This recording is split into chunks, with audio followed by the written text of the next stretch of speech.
별은 일단 폭발하면 원래 다시 살아나지 않아요. 하지만 어떤 별은 거대한 초신성 폭발에서 살아남았어요. 그러한 좀비 별은 매우 희귀합니다. 과학자들은 LP40365라고 불리는 정말 큰 좀비 별을 발견했어요. 부분적으로 연소된 백색 외성이에요. 백색 외성은 수소를 모두 태운 별인데 그 수소는 이전에 그 별의 핵 연료였어요. 이 경우 최종 폭발은 보통보다 약했을 거고 전체 별을 파괴할 만큼 강력하지 않았을 거예요. 마치 별은 폭발하고 싶어 했지만 성공하지 못했고 그래서 일부 물질이 여전히 남게 된 거예요. 이런 좀비별 중 하나는 백색 외성이거나 폭발로 인한 잔해일 뿐이에요. 그 별은 다른 별을 너무 많이 삼켰고 놀랍게도 다시 한번 폭발했어요. 만약 달에 가서 방금 생긴 듯한 발자국을 본다고 해서 그곳에 누군가가 있다는 의미는 아니에요. 달에는 대기가 없기 때문에 발자국이나 유사한 흔적은 100만 년 동안 지속될 수 있어요. 바람이 불지 않고 그 발자국을 천천히 지울 수 있는 미풍도 없어요.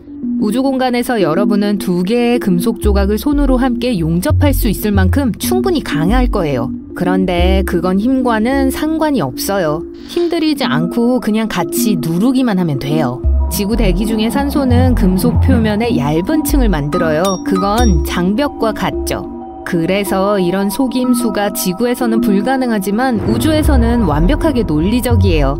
만약 우주에 간다면 우주선을 타고 있지 않을 때 우주복을 벗지 마세요. 폐 안의 공기와 신체 나머지 부분의 산소가 팽창할 거예요. 보통 크기의 2배로 풍선처럼 부풀어 올라요. 좋은 소식은 피부는 형태를 유지할 만큼 충분히 탄력이 있어서 폭발하지 않을 거라는 사실이죠. 그나마 위안이 되네요. 우주 공간에서 매우 감동적인 영화를 보고 울기 시작한다면 눈물이 흘러내리지 않아요. 눈물은 안구 주위에 모여요. 눈이 너무 건조해서 타는 듯한 느낌이 들 거예요. 혀 표면을 포함한 몸에 노출된 모든 액체는 증발할 거예요. 불타는 얘기가 나와서 말인데 우주에서 불은 태울 수가 없어요. 불은 산소를 타고 번지는데 우주에는 산소가 없기 때문이죠. 로켓에서 화재가 발생하면 환기 시스템만 끄면 돼요. 중력이 감소된 상태에서 강렬한 연기 불꽃과 물질이 녹는 것이 더 심각한 문제예요. 우리가 지구에서 사용하는 일반 소화기는 거품을 무작위로 방출하기 때문에 우주에서는 무용지물이에요. 음파를 이용해 불을 끄는 소화기를 개발 중이에요. 소리의 강도가 클수록 더 큰 불을 끌 수 있지만 주파수가 너무 높으면 우주 비행사들이 귀가 먹을 수도 있어요. 블랙홀은 여기저기 돌아다니고 중력이 너무 강해서 아무것도 빠져나갈 수 없는 굶주린 괴물이 아니에요. 일단 어떤 물체가 귀한 불능 지점, 사상의 지평선이라고도 하는 곳에 다가가면 사라지게 돼요. 되돌아갈 길이 없어요. 하지만 양자물리학은 그 어떤 것도 실제로 데이터를 파괴할 수 없다고 주장해요. 진정한 역설이죠. 스티븐 호킹은 블랙홀이 사상의 지평선을 가지고 있지 않다고 생각했어요. 어쩌면 뚜렷한 경계선이 있는지도 몰라요. 단지 잠시 동안만 물건을 가둘 뿐이에요. 그 후 갇혀있던 에너지는 어떻게든 빠져나가지만 형태가 달라질 거예요. 무언가가 블랙홀에 들어가면 모양이 변하고 스파게티처럼 늘어나게 돼요. 이것은 중력이 물체를 한 방향으로 잡아당기려고 하지만 동시에 다른 방향으로 쥐어짜기 때문에 발생해요. 파스타의 역설처럼요. 원자 하나 크기의 블랙홀은 매우 큰 산의 질량을 가지고 있어요. 우리 은하 중심에 궁수자리 A라고 불리는 블랙홀이 있어요. 질량은 10억 개의 태양과 맞먹어요. 운 좋게도 우리와는 거리가 멀어요. 지구 상공에는 소프트볼보다 더 큰 소위 우주 쓰레기 23,000개 이상이 최대 시속 28,000km의 속도로 떠다니고 있어요. 일반적으로 50만 개의 잔해가 있는데 그중 일부는 구슬 크기예요. 우주 쓰레기는 유성체라고 불리는 자연 입자와 지구에서 인간이 만든 인공 입자로 이루어진 잔해예요. 유성체는 태양을 공전하는 데 반해서 대부분의 인공 잔해는 지구를 공전해요. 예를 들어 전 세계적으로 인공위성에서 로켓에 이르는 거의 9,000개의 우주선이 발사됐어요. 아주 작은 조각도 그렇게 빠른 속도라면 우주선을 손상시킬 수 있어요. 은하, 행성, 해성, 소행성, 별, 우주 천체는 우리가 우주에서 실제로 볼 수 있는 것들이에요. 하지만 그것들은 전체 우주의 5% 미만을 차지해요. 우주에서 가장 큰 미스테리 중 하나인 암흑물질은 우리가 아직 볼 수 없는 우주의 모든 질량을 가리키는 이름이에요. 그리고 암흑물질은 매우 많아요. 심지어 우주의 25%를 차지할 수도 있어요. 암흑에너지가 우주의 나머지 70%를 이룹니다. 과학자들은 암흑에너지에 대해 많이 알지 못하지만 전체 우주가 팽창하고 있는 이유일지도 모른다고 생각해요. 반면에 암흑물질은 팽창을 느리게 해요. 암흑물질은 우리가 아는 어떤 방식으로도 우리와 상호작용하지 않아요. 또한 암흑물질 간의 상호작용도 없어요. 상호작용이 있다면 우리는 암흑물질 은하, 암흑물질 행성 또는 다른 천체들을 발견할 수 있을 거예요. 천문학자들은 우주에서 본 가장 큰 구멍을 발견했어요. 10억 광년을 가로지르는 거시 공동이에요. 우연히 발견됐어요. 연구팀 멤버 중 한 명이 심심해서 추운 지점에 무슨 일이 일어나고 있는지를 확인했어요. 그것은 우주 마이크로파 배경지도, 즉 CMB에 있는 변칙이에요. 사방에서 지구로 떨어지는 희미한 빛이 우주를 채우고 있었죠. 그것은 빅뱅 이후 발생한 장광으로 거의 140억 년 동안 우주를 통해 흐르고 있었어요. 하지만 CMB 대신 예상했던 것보다 훨씬 더 추운 거대한 지역이 있다는 것이 발견됐어요. 연구팀은 무선 신호를 추적하기 시작했지만 그 전체 지역에 아무런 무선 신호가 없었어요. 그것은 은하나 성단이 없고 너무 추워서 암흑물질이나 일반 물질이 없다는 의미예요. 거시공동은 비어있고 연구원들은 그것이 암흑에너지로 구성되어 있을지도 모른다고 생각해요. 빛은 여전히 그것을 통과할 수 있어요. 이것이 우주에서 유일한 공백은 아니지만 발견된 것 중 가장 큰 규모예요. 항성 주변 지역은 액체 상태의 물이 존재하기에 너무 춥거나 덥지 않을 때 생명체 거주가 가능해요. 지구가 명왕성이 있는 곳에 있다고 가정해봐요. 태양으로부터 너무 멀리 떨어져 있어서 바다와 대기의 많은 부분이 얼어붙을 것이라는 걸 의미해요. 하지만 만약 지구가 수성의 자리에 있었다면 태양에 너무 가까워서 물이 모두 증발할 거예요. 이러한 거주 가능한 지역은 골디락스 존이라고 불립니다. 그래서 행성이 어디에 있는지를 보고 행성 표면에 생명체가 살 수 있는 가능성을 추측할 수 있어요. 하지만 목성의 위성 중 하나인 유로파는 이런 규칙을 따르지 않아요. 유로파는 골디락스 존 밖에 있지만 여전히 따뜻하게 유지되고 있어요. 에너지는 태양으로부터 온 것이 아니라 목성과 그 위성들이 유로파에 에너지를 보내요. 유로파는 목성 주위를 돌면서 모양이 변해요. 지구에서 조수간만의 차이가 생기는 것과 비슷해요. 지구의 물은 달의 조성력에 대한 반응으로 그 모양이 변하죠. 고체 물체에서 같은 일이 일어나면 그 물체에 압력이 가해져요. 그런 방식으로 물체에 에너지가 전달돼요. 마치 라켓볼을 하는 것과 같아요.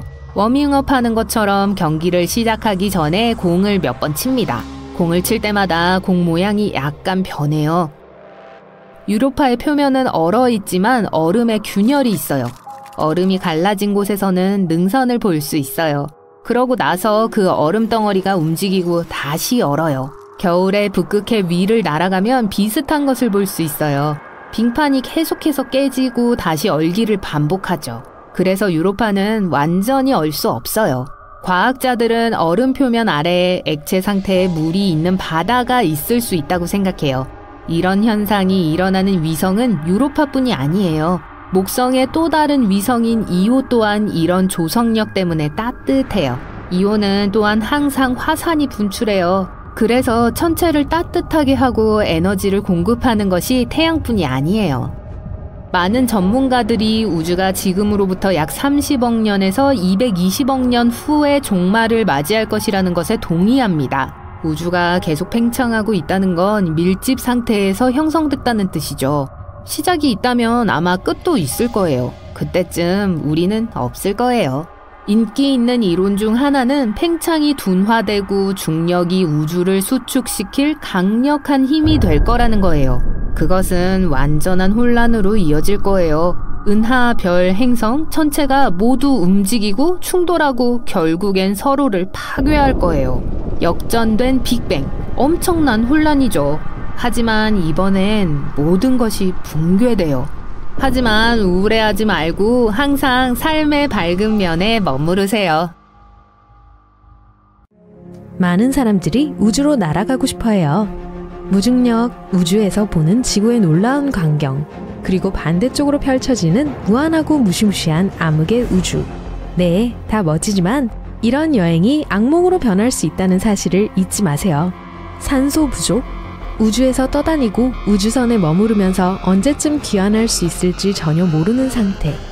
후자의 경우가 한 러시아 우주 비행사에게 실제로 발생했어요. 그는 세계에서 우주에 가장 오래 머문 사람 중 한 명이에요. 33살의 비행 엔지니어 세르게이 크리칼료프는 미르 우주 정거장에서 311일을 무중력 상태로 보냈습니다. 하지만 이 이야기의 가장 흥미로운 부분은 이게 아니에요. 세르게이의 긴 여행은 1991년 5월 18일에 시작됐어요. 그날 그는 수송선에 탑승하여 미르 우주 정거장으로 향했어요. 5월 20일 우주 정거장과의 도킹이 완료됐어요. 그곳에서 세르게이는 다른 엔지니어와 함께 우주 임무를 수행했습니다. 여러 번 우주 유영을 하고 수리를 하고 정거장을 점검하고 과학 실험을 했어요. 동료가 있고 할 일이 많을 때 우주에서 사는 것은 그리 어렵지 않았어요. 그러나 세르게이가 집으로 돌아갈 예정이었던 날 상황이 악화됐어요. 계획에 따르면 임무는 5개월 예정이었어요. 새로운 우주 비행사들이 교대하기로 되어 있었죠. 수송선이 마침내 정거장과 도킹을 했습니다. 그러나 10월 10일 우주 비행사 중 한 명만이 지구로 돌아왔어요. 세르게이는 미르에 혼자 남겨졌어요. 그는 유일한 비행 엔지니어로 계속 일을 했어요. 우주 정거장은 비워둘 수 없었어요. 세르게이를 대신할 사람이 와야만 했어요. 그는 우주에 그렇게 오래 머물 준비가 되어 있지 않았어요. 그런 훈련을 받지 않았지만 선택의 여지가 없었어요. 그는 정거장을 떠날 수 없었어요. 한 달이 지났어요. 세르게이는 곧 돌아오게 될 거라는 말을 들었지만 아무도 예상하지 못했던 일이 일어났어요. 1991년 12월 25일은 소련의 마지막 날이었습니다. 세르게이는 그를 집으로 데려오겠다고 약속한 국가가 더 이상 존재하지 않기 때문에 집으로 돌아올 수 없다는 말을 들었어요. 이 기간 동안 러시아에서 큰 위기가 시작됐어요. 아무도 그럴 돈이 없었기 때문에 우주 비행사의 귀환은 불가능했어요. 세르게이의 상태를 상상해보세요. 집에서 수백 킬로미터 떨어진 어두운 우주 공간에 완전히 혼자 있고 얼마나 오랫동안 거기 있어야 하는지도 전혀 알 수가 없어요. 시간은 서서히 흘러갔어요. 몇 주, 그리고 한 달이 지났어요. 우주에 있는 것이 건강에 해롭지 않았다면 훨씬 쉬웠을 거예요. 하지만 무중력 상태에서 인체는 심각한 피해를 입어요. 첫째, 근육이 약해져요. 몸은 필요한 하중을 받지 못하고 근육은 끊임없이 이완된 상태에 빠져 근위축증으로 이어져요. 그래요. 우주비행사는 매일 1년의 운동을 하지만 몸을 건강하게 유지하기에는 충분하지 않아요. 근육 외에도 뼈가 약해지기 시작하면 사람이 약해지죠. 그런 곳에서 6개월을 생활하면 어떤 우주비행사라도 집으로 돌아간 후 이전 상태로 돌아가는데 긴 시간이 필요해요. 또한 우주에는 사람에게 위험한 많은 양의 방사능이 있습니다. 그것은 한꺼번에 여러 출처에서 나와요. 주요 방사선은 태양에서 나옵니다. 지구상에서 우리는 지구의 자기장 덕분에 방사선으로부터 보호받고 있어요. 거의 모든 방사선이 대기 상층에 축적되어 우리에게 도달하지 못하죠. 대기 중에 이러한 방사선 축적은 우주 비행사에게도 좋지 않아요. 하지만 최악의 방사선은 은하 방사선입니다. 먼 별과 은하에서 오고 모든 생물에 강력한 영향을 미쳐요. 방사선은 많은 불리한 조건을 유발하고 세포 수준에서 신체를 파괴해요. 요즘 모든 우주선과 ISS에는 방사선을 반사하는 보호막과 코팅이 장착되어 있어요. 하지만 여전히 100% 보호해주지는 않아요. 우주에서는 우주 비행사의 면역 체계가 변합니다. 면역력이 향상될 수 있는 조건이 없어요. 세균과 미생물이 많이 없는 것은 문제가 되지 않을 것 같아요. 하지만 몸의 수비력은 약해지고 있어요. 한 사람은 다른 우주 비행사가 가져올 수 있는 미생물에 더 취약해요. 또 식품 섭취에도 심각한 제한이 있어요. 튜브에 든 음식은 천연 제품에 들어있는 유용한 비타민을 많이 함유하지 않아요. 비타민이 없으면 몸이 더 약해집니다. 그리고 때때로 우주 비행사는 우주 유영을 해야 합니다. 우주복은 거대하고 불편한 옷이에요. 움직임을 억제하고 몸에 압력을 가해요. 우주에서의 작업은 몇 시간 동안 지속될 수 있어요. 이 시간 동안 땀을 많이 흘려요. 우주복 필터 중 하나가 망가질 수 있고 신체가 방출하는 모든 액체가 우주복 전체에 퍼져 얼굴에 도달할 수 있어요. 눈물이 날 수도 있어요. 눈물은 시야를 방해해요. 우주 유영 동안에는 수천 가지의 위험이 우주 비행사를 기다리고 있어요. 수리를 하다가 뭔가 잘못됐다고 상상해보세요. 렌치는 볼트에서 빠져서 날아가 버릴 수 있어요. 이를 잡으려다 무의식적으로 우주선 밖으로 몸을 밀어낼 수 있어요. 볼트를 잡으면 몸은 이미 날아가고 있어요. 붙잡을 게 없지만 다행히 안전줄이 있어요. 어쨌든 잘못 부착했기 때문에 우주복과 분리될 수 있어요. 밧줄이 끊어지는 순간 몸은 비행 각도를 바꿔요. 이제 단지 날아가는 게 아니라 몸이 회전할 거예요. 지구와 검은 우주가 눈앞에서 번쩍여요. 그러니까 이해하셨죠? 분명히 위험해요. 하지만 세르게이에게 그런 일은 없었어요. 모든 우주 비행사는 어떤 문제에도 대비하기 위해 많은 시간을 훈련해요. 그들은 튼튼한 신체를 갖추고 있어요. 임무 중 약해지긴 하지만요. 게다가 여기에 심리적 요인이 추가돼요. 몸이 약해지고 신선한 공기를 마시지 못하고 친구들을 볼 수도 없고 집으로 돌아갈 희망도 없어요. 여러분을 차가운 진공의 우주 공간으로부터 분리해주는 건 작은 벽뿐이에요. 이 모든 것은 스트레스를 유발하며 이는 또한 면역력을 약화시키고 신경계를 손상시켜요. 다행히 우주 비행사들은 엄격한 심리훈련도 받아요. 가장 스트레스가 많은 상황에서 자제력을 유지할 수 있어요. 하지만 6개월 이상 우주에서 혼자 지내면서 언제 돌아갈지 모른다면 심각한 긴장감이 생길 수 있어요. 다행히 세르게이는 당황하지 않았어요. 그는 매일 임무를 수행하고 훈련을 하고 물론 집을 그리워했어요. 한 달 후에도 그는 같은 답변을 들었어요. 아직 데려올 수 없어요.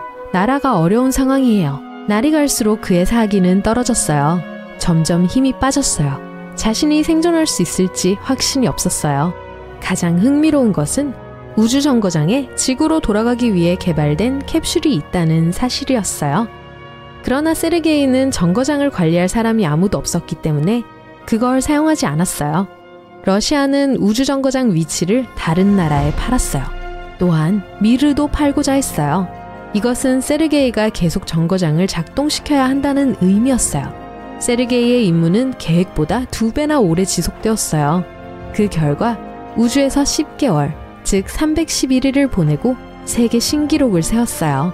이 기간 동안 그는 약 5,000번 지구 주변을 날았어요. 마침내 그는 오랫동안 기다려온 소식을 들었어요. 집에 가게 됐어요. 독일이 우주정거장으로 가는 티켓을 사기 위해 약 240억 원을 지불했어요. 독일이 교체 우주 비행사를 보내기로 했어요. 크리칼료프는 캡슐에 올라 지구로 날아갔어요. 많은 사람들이 그의 귀환을 기다리고 있었어요. 우주 비행사가 착륙했고 모두들 그를 돕기 위해 달려갔어요. 그는 매우 야위었고 땀에 젖어 있었고 지쳐 있었어요. 4명의 남자가 그를 캡슐에서 꺼냈어요. 그들은 그가 땅에 서도록 도왔고 모피코트를 덮어주고 육수 한 그릇을 가져왔어요. 그런 비행은 그의 삶에 영원히 상처로 남을 것 같았지만 우주 비행사의 사기는 높았어요. 2년 후 그는 다시 우주로 가서 나사 우주 비행 왕복선을 타고 비행한 최초의 러시아 우주 비행사가 되었어요. 그리고 2년 후 그는 ISS에서 처음으로 생활한 사람 중 한 명이었어요. 2005년에 그는 6번째이자 마지막 비행을 했어요. ISS에서 6개월 정도를 보낸 후 착륙선을 타고 돌아왔어요. 이 비행 후 그는 총 803일 동안 우주에 머무른 것으로 세계 기록을 세웠어요. 불과 10년 뒤 누군가 이 기록을 깨뜨렸지만 그 이야기는 다음에 할게요. 사람들은 어딘가에 무중력, 극한의 온도, 심지어 물속에서도 작동하는 펜이 있다고 말합니다. 이 펜은 거의 모든 표면에 쓸 수 있고 뒤집어서 쓸 수도 있고 주변 온도가 섭씨 300도까지 올라가도 잘 써진다고 해요. 나사가 이런 펜을 개발하기 위해 수백만 아니 수십억 달러와 거의 10년을 들였다고 합니다. 일반 볼펜의 문제점은 무중력 상태에서 작동하지 않는다는 거예요.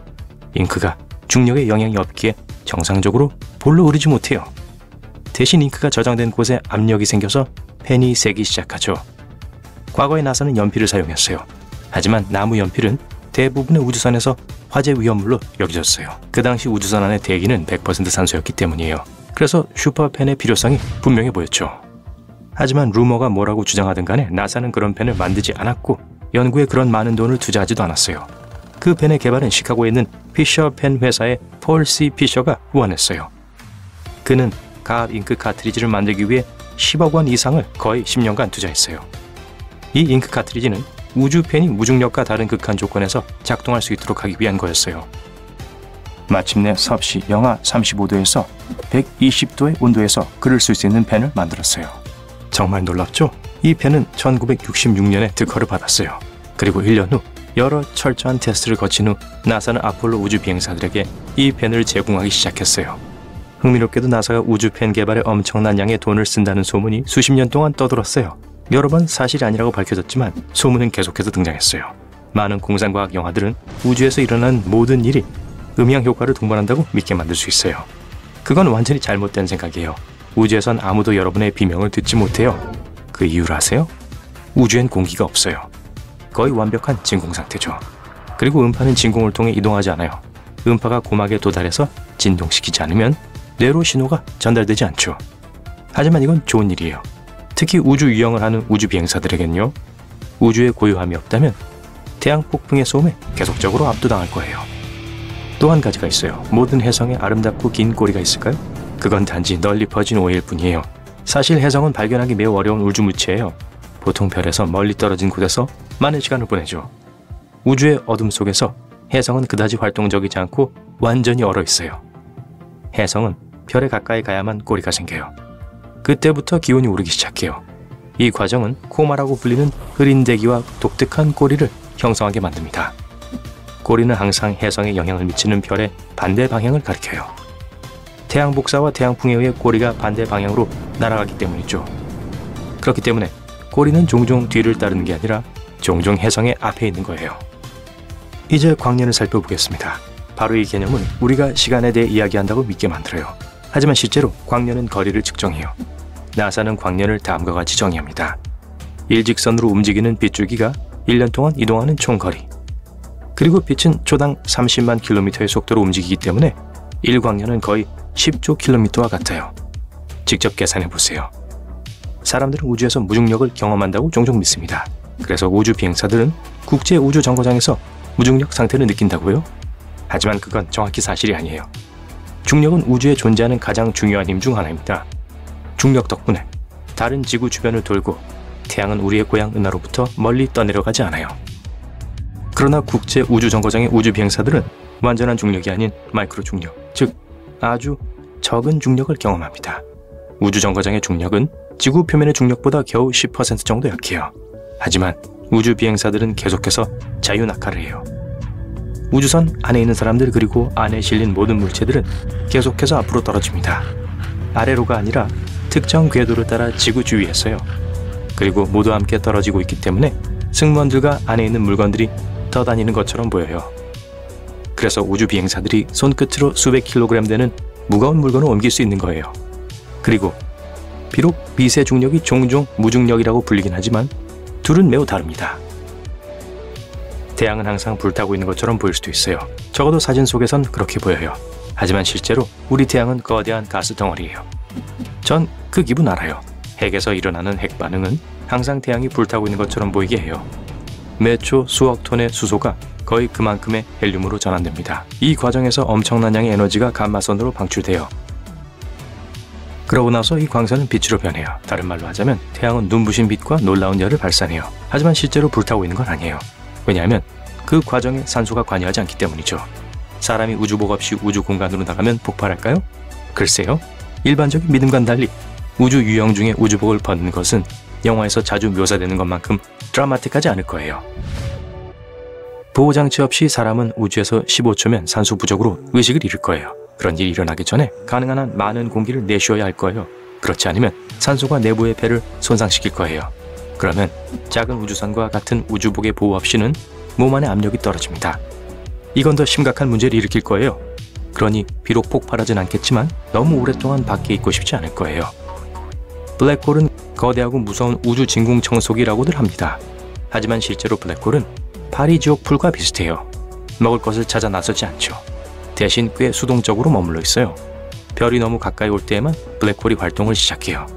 그렇다고 해도 일정한 경계를 넘는 우주 물체만 산산조각이 납니다. 만약 태양이 갑자기 블랙홀로 대체된다면 지구의 궤도는 변하지 않을 거예요. 반면에 지구의 온도는 변할 거예요. 태양풍은 없을 거예요. 그리고 태양에 의해 생성된 어떤 자기 폭풍도 지구에 영향을 미치지 않을 거예요. 자, 태양을 대체한 블랙홀이 태양과 같은 질량을 가졌다고 가정해 볼게요. 물리 법칙에 따르면 이 블랙홀로 끌어당겨지기 위해서 지구는 매우 가까이 접근해야 할 거예요. 달의 어두운 면에 대한 신화는 50여 년 전 밝혀졌어요. 그리고 여전히 모든 사람들이 이 어두운 면이 단순히 지구 반대편을 향하고 있는 달의 일부라는 사실을 아는 건 아니에요. 달의 어두운 면이 달의 다른 지역보다 더 어두운 게 결코 아니에요. 햇빛은 달의 모든 면을 똑같이 비춥니다. 지구에서 달의 이 면을 볼 수 없기 때문에 어둡게 보일 뿐이에요. 이 모든 것이 동주기 자전이라고 알려진 현상 때문이에요. 수십억 년 동안, 다시 한번 말할게요. 수십억 년 동안 지구와 달의 중력적 연관성은 궤도에 영향을 끼쳐왔어요. 지구와 달이 움직이는 속도도 달라졌어요. 그리고 지구가 달보다 훨씬 더 크기 때문에 달의 회전이 점차 느려지고 있었어요. 어느 순간 균형이 잡힐 때까지요. 그리고 이제 달이 축을 중심으로 완전히 회전하는 것과 지구 주위를 완전히 공전하는 것은 같은 시간이 걸려요. 여러분은 사람들이 금성을 지구의 쌍둥이라고 부르는 것을 들어봤을 거예요. 두 행성의 크기가 거의 같은 건 사실이에요. 질량과 구성도 비슷해요. 금성의 표면 중력은 지구의 91%예요. 그러니까 여러분의 몸무게가 지구에서 100kg이라면 금성에선 91kg이 될 거예요. 하지만 그렇다고 해도 이 두 행성을 쌍둥이라고 부르는 건 무리인 것 같아요. 금성의 대기는 지구의 대기의 100배예요. 또한 표면 온도는 엄청나게 높아서 섭씨 455도에 달합니다. 납을 녹일 만큼 뜨거워요. 아니면 피자를 데울 정도죠. 금성에는 물, 해양이나 생명체가 없어요. 또한 지구를 포함한 태양계의 다른 모든 행성과 비교할 때 반대 방향으로 회전해요. 그런데 또 하나의 신화는 수성이 태양계에서 가장 뜨거운 행성이라고 주장합니다. 수성이 태양에 가장 가까운 행성인 건 사실이에요. 하지만 사실 금성이 더 뜨거워요. 소행성은 사람들이 생각하는 것보다 훨씬 더 자주 지구에 충돌해요. 하지만 대부분의 충돌은 역사를 바꿀 만한 멸종사건으로 이어지지 않아요. 대부분은 전혀 알아채지도 못해요. 우리 행성에 접근하는 대부분의 소행성들은 작은 지구 접근 천체로 분리됩니다. 보통 지구 표면에서 생명체를 쓸어버릴 기회를 갖기 전에 지구 대기에서 타버려요. 그럴 만큼 크지도 않고요. 그리고 매년 약 40에서 80톤의 우주 잔해가 지구로 떨어집니다. 이 잔해의 대부분은 작은 소행성으로 폭발 유성이라고 불려요. 보통 지름이 20m 이하예요. 그게 작다고요? 네, 작은 거라고 하네요. 여러분은 지구가 꽤 크다고 생각할지도 모르지만 태양이 태양계 전체 질량의 거의 99.9%를 차지해요. 나머지 질량은 행성과 위성, 소행성, 해성, 가스 그리고 먼지로 이루어져 있어요. 지구로부터 약 1억 5천만 킬로미터 떨어져 있지만 태양은 우리를 매일 따뜻하게 해줘요. 이것의 온도는 약 섭씨 5537도이지만 그 주변을 둘러싸고 있는 공간은 여전히 얼음처럼 차가워요. 이걸 이해하기 위해서 우린 열과 온도를 구별해야 해요. 열은 어떤 물체 내부의 에너지예요. 온도는 물체가 뜨거운지 차가운지를 우리에게 알려주죠. 열이 그 물체에 전달되면 온도가 올라가요. 물체가 열을 잃으면 온도는 내려가죠. 열은 세 가지 방법으로 전달될 수 있어요. 태양은 방사선을 통해 전달돼요. 그건 열을 빛의 형태로 방출한다는 의미죠. 여러분의 몸도 열을 방사해요. 적외선 파장으로 말이죠. 그래서 밤에도 열화상 카메라가 여러분이 방에 있는 걸 감지할 수 있는 거예요. 물체가 뜨거울수록 더 많은 열이 방출돼요. 온도는 물질에만 영향을 미쳐요. 우주는 대부분이 진공 상태여서 방사선을 통해 열을 전달하는 것 말고는 열을 충분히 전달할 입자가 없어요. 태양에서 오는 열이 물체에 닿으면 원자들이 에너지를 흡수하기 시작해요. 하지만 우주엔 아무런 물질이 없기 때문에 열이 전달되지 않아요. 우주에 있는 아주 드문 원자와 분자가 열을 흡수하고 차가운 진공이 차갑게 유지되는 동안 그것들은 그냥 그렇게 유지되는 거죠. 지구 대기 안에는 많은 물질이 있기 때문에 태양의 에너지는 쉽게 전달될 수 있어요. 하지만 만약 지구 대기권 밖에 있는 물체를 직사광선에 놓는다면 그것은 원자와 분자로 이루어진 물질이기 때문에 섭씨 121도로 가열될 거예요. 진공의 온도는 섭씨 영하 270도예요. 그건 여러분이 어디에 있느냐에 따라 우주가 여러분을 태우거나 얼어붙게 할 거란 뜻이죠. 태양은 사실 노란색이 아니에요. 넓은 범위의 파장에 걸쳐 빛을 방출하죠. 우린 스펙트럼의 정점으로 온도와 색을 구별할 수 있어요. 예를 들어 차가운 별은 빨간색으로 보일 거고 뜨거운 별들은 파란색과 노란색, 주황색 그리고 흰색 그 사이의 색으로 나타날 거예요. 태양 같은 경우 우리가 보통 녹색이라고 부르는 파장에서 스펙트럼이 최고조에 달해요.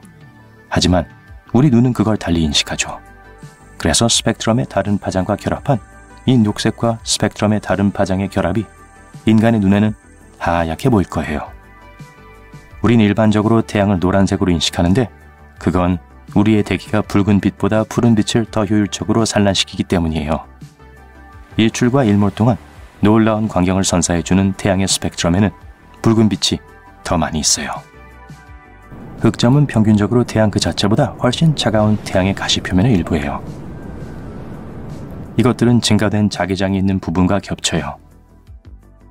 이 부분들은 태양의 가시표면으로 열이 방출되는 걸 허용하지 않아요. 그렇게 태양의 나머지 표면은 태양의 흑점보다 3배 더 밝아요. 그 대조가 그것들을 거의 검은색으로 보이게 하죠. 우리가 태양에서 흑점을 떼어다가 밤하늘 어딘가에 둘 수 있다면 다르게 보일 거예요. 지구에서 보면 달처럼 밝을 거예요. 우리 태양계의 모든 행성들은 하나의 원시 행성 구름에서 형성되었기 때문에 다 같은 방향으로 회전해요. 천왕성과 금성만 빼고요. 아마도 반대 방향으로 회전하게 만든 강한 충돌이 있었을 거예요. 하지만 은하는 달라요. 보통 같은 먼지와 입자의 구름으로부터 형성되지 않아요. 또 무작위로 우주에 분포되지 않아요. 필라멘트 형상으로 나타나죠. 암흑물질과 은하의 밀도가 높은 가느다란 가닥이죠. 그 사이엔 빈 공간이 있고요. 원시 은하계는 우주의 작은 영역에서 중력에 의해 연결되어 있어요. 이건 아마도 우주 전체에 걸쳐 암흑물질이 분포되어 있기 때문일 거예요. 필라멘트의 물질은 코르크 스크루 형태로 움직이며 밀도가 가장 높은 영역으로 이동해요. 그러니까 은하가 회전하려는 일반적인 방향이 있을 수는 있지만 대부분은 무작위적이에요. 언젠가 우린 달 엘리베이터를 볼 수 있을지도 몰라요. 네, 달 표면에 고정되어 있는 케이블카 말이에요. 그게 402,336km까지 뻗어 있을 거예요. 그걸 우리 행성에 직접 연결할 수는 없을 텐데 지구와 달은 모두 움직이고 있기 때문이죠. 하지만 지구궤도 높은 곳에 닿게 수는 있을 거예요. 어떤 연구자들은 우리가 몇십억 달러의 그런 엘리베이터를 만들 수 있을 거라고 믿고 있어요. 달에는 우리가 분명 사용할 수 있는 자원이 있어요. 거기서 발견된 희귀한 형태의 헬륨은 지구의 핵융합발전소에서 사용될 수 있어요. 또 다른 희귀한 요소들을 가져와 스마트폰과 다른 전자제품에 쓸 수 있어요. 그러니까 53번 정도 오르내리면 엘리베이터 본전을 뽑을 수 있을 거예요. 케이블의 두께는 연필만 하겠지만 무게가 40톤 정도 될 거예요. 심지어 뭔가를 발명할 필요 없이 우리가 지구에 갖고 있는 물질로 만들어질 수도 있을 거예요. 심지어 엘리베이터 2개의 조합도 있을 수 있어요. 우주선이 지구 표면에서 우주 정거장까지 엘리베이터를 올릴 거예요. 그런 다음 달로 향해 날아가겠죠? 최종적으로 달 표면으로 내려갈 수 있는 또 다른 엘리베이터가 있겠죠. 태양계의 행성들은 예측 가능하며 안정적인 궤도를 갖고 있지만 가스상 거대 행성 충돌은 행성계가 아직 형성되고 있을 초기 단계에 일어났을 수도 있어요. 정면 충돌의 경우 2개의 가스 거대 행성들이 융합될 거예요. 질량을 잃거나 가스 표피에 있던 물질이나 단단한 핵에 있는 물질도 잃지 않을 거예요. 그런 충돌이 더 빠르게 가속되면 표피 가스의 주요 부분에 엄청난 손실을 야기할 거예요. 그리고 매우 빠른 속도에서 쾅! 2 행성 모두 사라지게 되겠죠. 정면 충돌이 아니라면 다를 거예요. 만약 2개의 중심핵이 완전히 서로를 피할 수 있다면 가스상 거대 행성들은 융합되지 않을 테지만 질량의 일부는 잃게 되겠죠. 거대 가스 행성은 그런 충돌에 심지어 모양이 바뀔 수도 있어요. 전문학자들은 우리 은하와 비슷하게 생긴 은하가 우리로부터 굉장히 멀리 떨어져 있다는 걸 발견했어요. 우린 이제 우주의 나이가 14억 살밖에 되지 않았던 때를 보고 있어요. 그리고 지금은 138억 살이죠. 빛이 그 먼 은하를 지나 우리 행성에 도달하기까지 120억 년이 넘게 걸렸어요.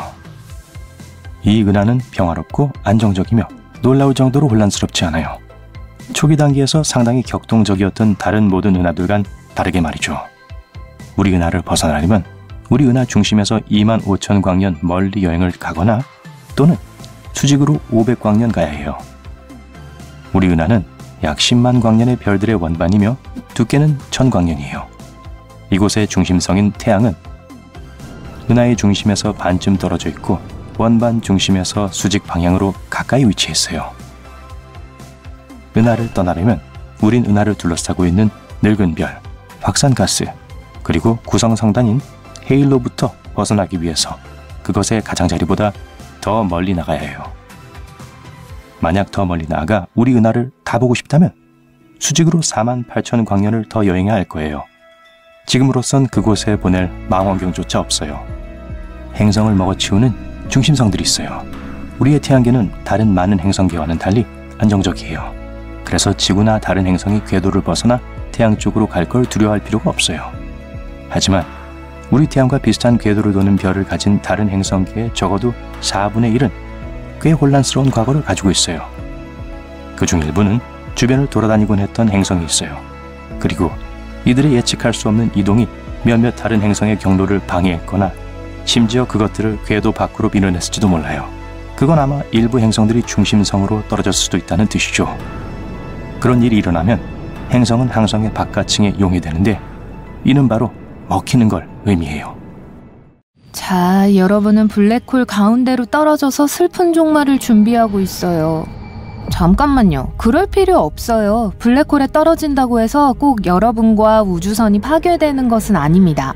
살아남으려면 더 큰 블랙홀을 선택하면 됩니다. 만약 작은 블랙홀에 떨어진다면 사상의 지평선은 너무 좁습니다. 그리고 중력은 센티미터 단위로 점점 강해져요. 그래서 팔을 앞으로 뻗으면 팔꿈치보다 손가락에 가해지는 중력이 훨씬 강하죠. 그러면 손이 길어지고 불편할 거예요. 솔직히 말하면 단순히 불편한 정도가 아니겠죠. 그런데 은하 중심에 있는 블랙홀 같은 초거대 질량 블랙홀에 떨어진다면 또 상황이 다릅니다. 그런 블랙홀은 태양보다 수백만 배 더 무거울 수 있어요. 사상의 지평선은 넓고 중력은 그렇게 빨리 변하지 않습니다. 그래서 발 뒤꿈치와 머리 꼭대기에 느껴지는 중력이 거의 비슷할 거고 블랙홀의 중심부까지 갈 수 있을 거예요. 이 속설은 깨졌어요. 다음 속설은 우리가 대형 폭발을 일으켜 거대한 소행성으로부터 지구를 구할 수 있다고 주장합니다. 익숙한 줄거리에 따르면 우주선이 소행선의 표면에 착륙해서 한 팀의 우주비행사들이 재빨리 구멍을 뚫고 선물을 남겨두고 날아가고 나면 꽝! 그렇게 되면 소행성은 여러 조각으로 부서져서 지구로 계속 날아갈 수 있습니다. 소행성의 큰 덩어리가 지구 표면으로 떨어지면 많은 피해를 입힙니다. 그러면 임무는 실패해요. 지구를 구하려면 정말 거대한 폭발이 필요해요. 소행성 내부뿐만 아니라 표면 위에서도요. 폭발이 발생하면 폭발의 힘이 소행성을 약간 아래로 밀어냅니다. 조금만 궤도가 바뀌어도 소행성이 나중에 지구를 지나 날아가게 만들기에 충분할 거예요. 그러면 끝! 그리고 만약 소행성에서 큰 폭발을 일으킨다면 그 폭발음을 들을 수는 없을 거예요. 네, 영화에서 종종 우주선 소리와 우주에서 벌어지는 전투 소리를 듣게 되지만 그건 불가능해요. 소리는 분자의 진동 때문에 퍼지는 파장입니다. 어떤 사람이 몇 미터 떨어진 곳에서 박수를 칩니다. 음파는 손뼉친 손 옆에 있는 첫 번째 공기 분자를 밀고 두 번째, 세 번째로 계속 이어져서 파장이 여러분의 귀에 닿게 됩니다. 그래서 소리를 퍼뜨리기 위해서는 공기나 물과 같은 분자가 필요해요. 우리 대기에는 음파가 잘 퍼지지만 우주 공간은 진공입니다. 그래서 거기엔 아무것도 없어요. 손뼉을 크게 칠 수는 있지만 진동에서 그 소리를 전달할 수 있는 분자가 없습니다. 소행성에 대한 또 하나의 미신이 있어요. 화성 궤도보다 조금 더 멀리 날아가야 합니다. 우와, 우리는 소행성대에 있고 거대한 바위와 얼음 덩어리 사이로 피합니다. 소행성이 가득한 지대에 들어섰어요. 사실이 아니에요. 우주는 넓고 소행성 간의 거리는 엄청나게 멀어요. 소행성대에 있는 모든 바위와 잔해들은 달 무게의 4%에 불과합니다. 그래서 소행성이 그렇게 많지 않아요. 우주 공간의 크기를 이해하려면 두 은하의 충돌을 보세요. 각 은하에는 저마다 수십억 개의 별이 있습니다. 우리가 그걸 섞는다고 해도 심지어 여기에서도 충돌은 일어나지 않을 거예요. 또 다른 미신은 우리 궤도가 무중력 상태라는 겁니다. 여러분이 16km 상공의 거대한 상자 안에 있다고 상상해보세요. 이제 상자가 떨어지기 시작합니다. 여러분은 상자와 같은 속도로 동시에 떨어집니다. 이제 마치 무중력 상태처럼 느껴질 거예요. 궤도에서도 같은 일이 일어납니다. 국제우주정거장은 지구로부터 400km 상공에 있습니다. 그리고 계속해서 떨어지고 있어요. 지구 표면을 향해서가 아니라 지구 둘레로요. 이 지점에서의 속도는 초당 약 7.6km입니다. 미 대륙을 서해안에서 동해안까지 8분 만에 횡단할 수 있는 속도예요. 그래서 우주비행사도 같은 경험을 하게 됩니다. 그 속도로 ISS와 함께 추락하고 있어요. 이제 달을 살펴보겠습니다. 항상 같은 쪽으로만 우리를 향하고 있어요. 이것이 달의 어두운 면이 있고 그곳에는 태양광선이 도달하지 못한다는 의미일까요? 그건 미신이에요. 달이 지구에 대해 동주기 자전을 하기 때문이에요. 달에도 낮과 밤이 있습니다. 달의 자전은 지구의 자전과 완벽하게 일치합니다. 그래서 달을 볼 때마다 한쪽 면만 보게 되는 거예요.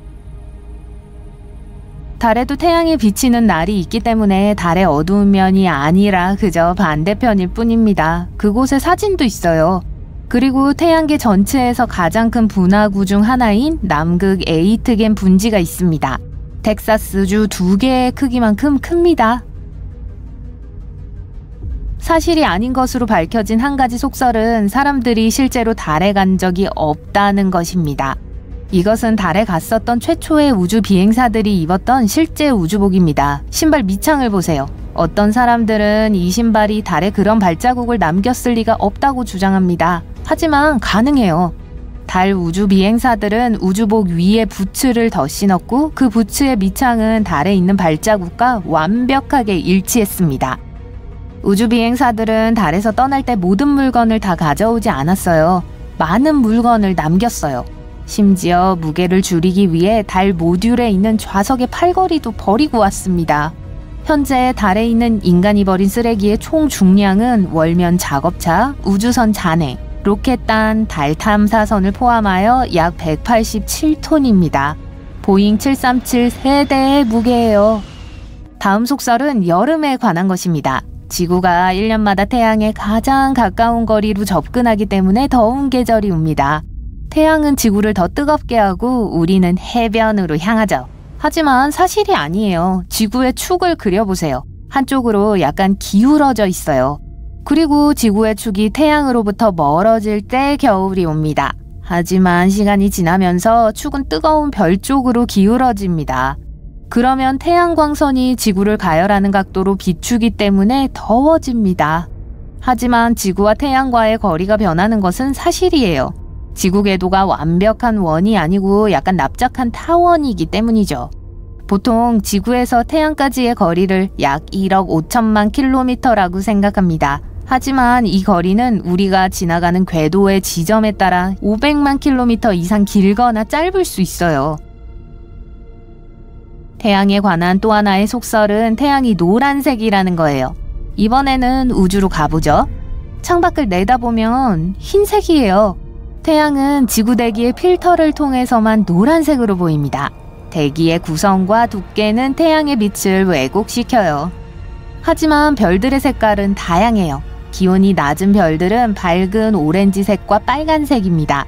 보통 우리 태양보다 오래된 아주 오래된 별들이에요. 하지만 젊고 매우 뜨거운 별들은 밝은 파란색입니다. 태양은 이 스펙트럼의 중간쯤에 있습니다. 우주에서 우주복을 벗으면 풍선처럼 부풀어 오르게 된다는 얘기도 들어봤을 거예요. 우리 몸은 공기의 압력 하에서 기능하도록 설계되어 있어요. 하지만 우주 공간은 진공입니다. 거대한 금속통을 상상해보세요. 그리고 그 안에 있는 공기를 모두 빨아들였어요. 온도를 영하 270도까지 떨어뜨리면 우주 공간과 같아집니다. 그런 상태로 들어가면 우리 몸 안에 있는 폐 같은 모든 공기 주머니가 팽창하기 시작합니다. 그래서 우리 몸처럼 탄력 있는 조직이 아니었다면 풍선처럼 부풀 수도 있을 거예요. 우리 몸의 조직은 늘어나고 구부러지기 때문에 몸의 크기는 유지될 겁니다. 체내에는 약 20초를 버틸 수 있는 산소가 있어요. 그 이후에는 뇌가 산소를 공급받지 못해서 곧 기절할 거예요. 그래서 몸은 폭발하지도 않고 진공 상태이기 때문에 얼지도 않을 거예요. 열도 전달되지 않습니다. 예를 들어 물은 열을 매우 잘 전달하고 그래서 우리가 즉시 차가운 것을 느끼게 됩니다.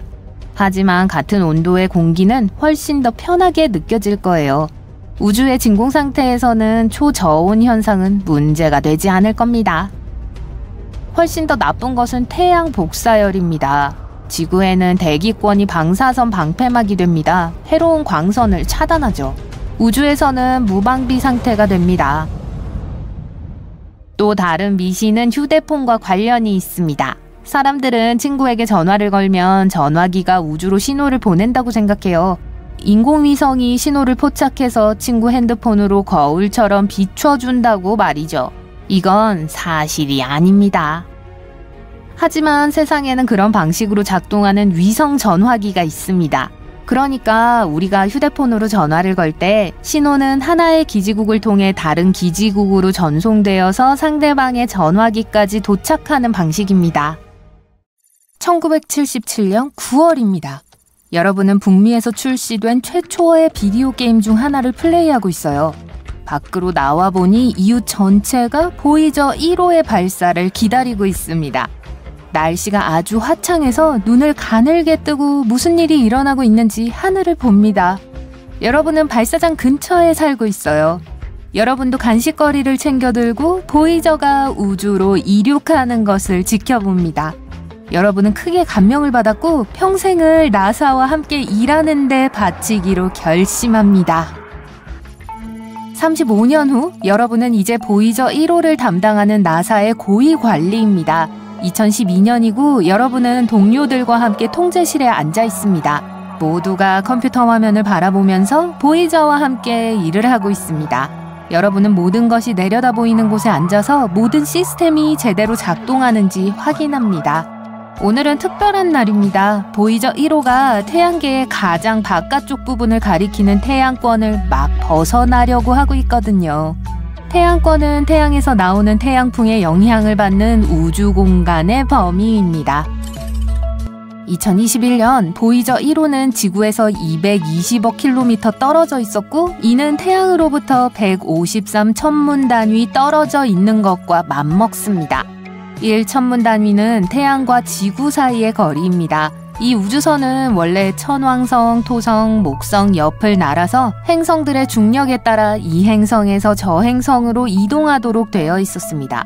모든 사람들이 보이저 1호가 태양권에서 벗어나기를 초조하게 기다리고 있습니다. 3, 2, 1.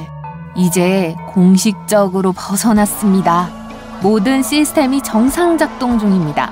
여러분은 팀이 훌륭하게 일을 해냈다고 칭찬합니다. 보이저 1호가 여기까지 도달한 만큼 우주 공간에는 아직 탐사할 것이 많이 남아 있습니다. 여러분은 한때 동네에서 우주 발사선이 발사되는 것을 지켜보던 소년이었고 지금은 이 임무를 책임지고 있는 사람입니다. 9년 후 보이저 1호가 태양권을 떠난 이후 여러분은 모든 시스템과 기능이 정상인지 확인하면서 가끔 그것을 점검해 왔습니다. 보이저는 성간물질의 측정값을 지구로 보내오고 있습니다. 이곳은 이온화된 물질로 구성된 우리 은하의 별들 사이의 영역입니다. 이온화란 기본적으로 분자 또는 물질의 단순한 버전입니다. 성간물질은 정기적으로 충전된 플라즈마, 즉 이온화된 플라즈마 상태로 매우 불안정합니다. 뇌우 속 번개에서 잔잔한 빗줄기로 몇 초 안에 바뀌는 것과 같죠.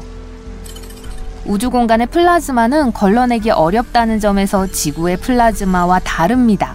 성간 물질에는 매 세제곱인치당 0.06개의 원자가 있습니다. 우리가 지구에서 호흡하는 공기는 수십억 개의 원자를 가지고 있습니다. 성간 물질 속의 플라즈마를 측정함으로써 우리는 화학물질과 가스의 행동과 구조를 더 이해할 수 있습니다. 지구상에서 우리가 알고 있는 소중한 산소가 우주의 산소와는 다를 수도 있습니다. 여러분의 주요 업무 중 하나는 태양풍과 성간 물질이 태양권을 만들기 위해 서로 어떻게 상호작용하는지에 대해 더 알아내는 것입니다. 통제실에서 보이저 1호에 대한 정기점검과 다른 유지보수 작업을 한 후 여러분은 화면에서 이상한 것이 나오는 것을 발견합니다. 컴퓨터에 앉아서 플라즈마 진동의 수를 계산해서 그것을 3kHz 정도의 오디오 파일로 변환합니다. 파일을 클릭하자 섬뜩하고 미묘한 웅웅거리는 소리가 들립니다. 여러분과 동료들은 이러한 진동이 그렇게 작은 주파수로 발생했다는 사실에 놀랍니다. 우주가 거대하기 때문에 이와 같은 소리는 다른 행성에 생명이 존재한다는 의미일 수도 있습니다. 기지에 있는 모든 사람들이 우주 공간에서 나는 소리를 듣기 위해 통제실로 달려갑니다. 소리는 단조롭고 약합니다. 하지만 분명히 태양권 밖에서 오고 있어요. 그것이 우연이 아닌지 확인하기 위해 반복해서 계산을 합니다. 하지만 딱 들어맞아요. 여러분은 모든 것을 알게 되고 확실해질 때까지 외부의 비밀을 누설하지 않도록 팀원에게 알립니다. 미친 듯이 일을 하며 다시 그 소리를 감지하려고 합니다. 소리는 그대로예요. 이런 소리를 만들어내는 것이 무엇일까를 생각하느라 잠을 잘 수가 없습니다. 며칠이 지나고 소리는 대체로 한결같아요. 만약 여러분과 소통하려는 생명체가 존재한다면 분명 해독할 수 있는 무언가를 말했을 겁니다. 오디오 파일을 다시 한번 분석하여 모르는 음성 언어인지 확인합니다. 언어학자를 불러서 뭔가 밝혀낼 수 있는지 알아봅니다. 여러분과 동료들이 모여 답을 초조하게 기다립니다. 잠시 후 언어학자는 우주의 누군가가 우리와 소통하려고 하는 것일 수도 있지만 그것을 알아낼 수 있는 유일한 방법은 그들에게 무언가를 돌려보내는 거라고 말했습니다. 동료들과 회의를 하고 어떤 메시지를 보낼 수 있는지 알아봅니다. 많이 고민하고 많은 커피를 마신 후에 여러분은 영어로 누구세요? 라는 한 구절을 보내기로 합니다. 보이저 1호를 통해 신호를 내보내고 웅웅거림의 변화를 기다립니다. 하지만 바로 답을 얻을 수 없어요. 응답하는데 시간이 걸릴 수 있습니다. 밤새도록 기다리지만 아무것도 없어요. 먼 우주에는 아무것도 존재하지 않는 것처럼 보이기 시작합니다. 다음 며칠 동안 여러분은 무언가가 감지할 수 있도록 계속해서 문구를 보냅니다. 우주는 진공이기 때문에 음파는 이동할 수 없습니다. 그래서 큰 스피커로 음성 메시지를 보낼 수는 없어요. 오디오 파일을 보낼 때는 그 소리가 나는 곳을 찾아 그곳을 겨냥합니다. 매일 다른 무언가를 보냅니다. 하지만 일주일 동안 아무 답변도 듣지 못합니다. 먼 세상에 살고 있는 지적 생명체는 존재하지 않는 것 같아요. 은하계의 성간체 사이의 영역이 반드시 완전한 진공인 것은 아닙니다. 그곳이 바로 성간물질이 있는 곳입니다. 성간물질은 가스, 먼지, 그리고 에너지 입자인 우주 광선을 포함합니다. 이런 소리가 몇 달 동안 계속 들려오고 여러분은 아직도 무슨 일이 일어나고 있는지 알아내려고 노력합니다. 여러분은 보이저가 처음 발사되었을 때를 기억하면서 거기 앉아 있습니다.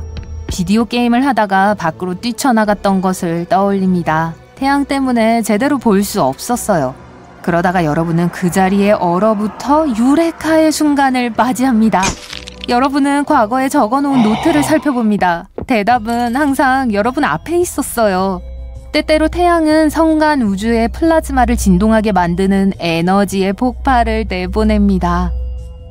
과학자들은 플라즈마가 진동할 때 파장이 서로 얼마나 가까운지를 보여주기 위해 파장의 빈도를 측정할 수 있습니다.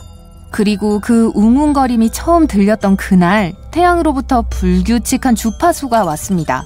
그래서 그 웅웅거리는 소리는 태양 플레어 때문에 이상한 방식으로 진동하는 플라즈마였을지도 모릅니다. 하지만 이러한 낮은 수준의 진동은 빠른 증가나 급상승보다 더 오래 지속됩니다. 더 희미해요. 검사를 다시 해보니 지능적인 생명체가 소통을 하려고 했던 게 아니라는 것을 알 수 있습니다. 태양 플레어로 인한 작은 진동이었어요. 팀에게 이 발견 사실을 알리고 모두가 축하합니다. 하지만 이 모든 실험과 연구 후에도 여러분은 왜 성간물질에 있는 플라즈마가 그런 식으로 진동했는지는 여전히 알지 못합니다. 그에 대한 답변은 더 기다려야 할 거예요. 2027년 보이저 1호가 발사된 지 50년이 지났습니다. 여러분은 이제 나이도 많이 들었고 나사에서 막 은퇴했습니다. 여러분의 이름으로 많은 장학금과 우주와 과학에 대해 배우고 싶어하는 젊은이들을 위한 프로그램을 마련했습니다. 다시 한번 통제실로 들어갑니다. 먼 우주에서 지적 생명체를 발견했다고 생각했던 때를 기억합니다. 그곳에서 보낸 멋진 시간들을 떠올립니다. 여러분은 이제 보이저호의 마지막 순간이 다가오고 있다는 것을 알고 모든 것에 작별을 고합니다. 보이저호는 50년 동안 지속되도록 만들어졌습니다. 그 후에는 그저 광활한 우주를 떠다니는 물체가 될 거예요. 이것이 지구에서 가장 멀리 떨어져 있는 물체라는 사실은 이미 놀라운 일입니다. 하지만 이제는 다른 사람들에게 여러분의 자리를 물려줄 때입니다. 불을 끄고 문을 닫습니다. 보이저호는 영원히 침묵하기 전 마지막 신호음을 냅니다. 홍콩의 한 주차 공간은 놀랍게도 130만 달러에 팔렸습니다. 이 주차장은 가장 비싼 주차 공간으로 세계 기록을 깼죠. 이 장소는 더 피크라고 하는 고급 주거단지의 일부이고 아시아에서 가장 비싼 집들이 위치한 곳입니다. 이 집들 중 한 채는 21만 달러라는 엄청난 월세로 5월에 임대되었습니다. 계산을 좀 해볼까요? 1년의 임대료를 250만 달러나 내야 하네요. 심지어 그 집을 소유하고 있는 것도 아니잖아요. 히스토리 슈프림은 세계에서 가장 비싼 요트와 가장 큰 슈퍼 요트 모두의 기록을 깼습니다. 이 요트의 길이는 30m이고 순금으로 만들어져 있어요. 요트에는 티라노사우루스 뼈로 만든 조각상, 마스터 스위트룸에는 운석 암벽이 있으며 24캐럿 금으로 만든 파노라마 수족관, 금붕어가 있을까요? 희귀한 18.5캐럿 다이아몬드도 있습니다. 이 요트를 만드는 데는 총 48억 달러가 들었어요. 후사치 베가수스라는 경주만은 한때 6천만 달러에 팔린 적이 있습니다. 오늘날의 돈으로는 약 9천만 달러에 달하죠. 2000년 켄터키 더비에서 이 말이 우승한 후 사려고 한 사람이 엄청나게 늘었어요. 2012년 14캐럿의 금으로 만들어진 레고 벽돌은 12,500달러에 팔렸습니다. 하지만 이 벽돌은 절대 판매용이 아니었어요.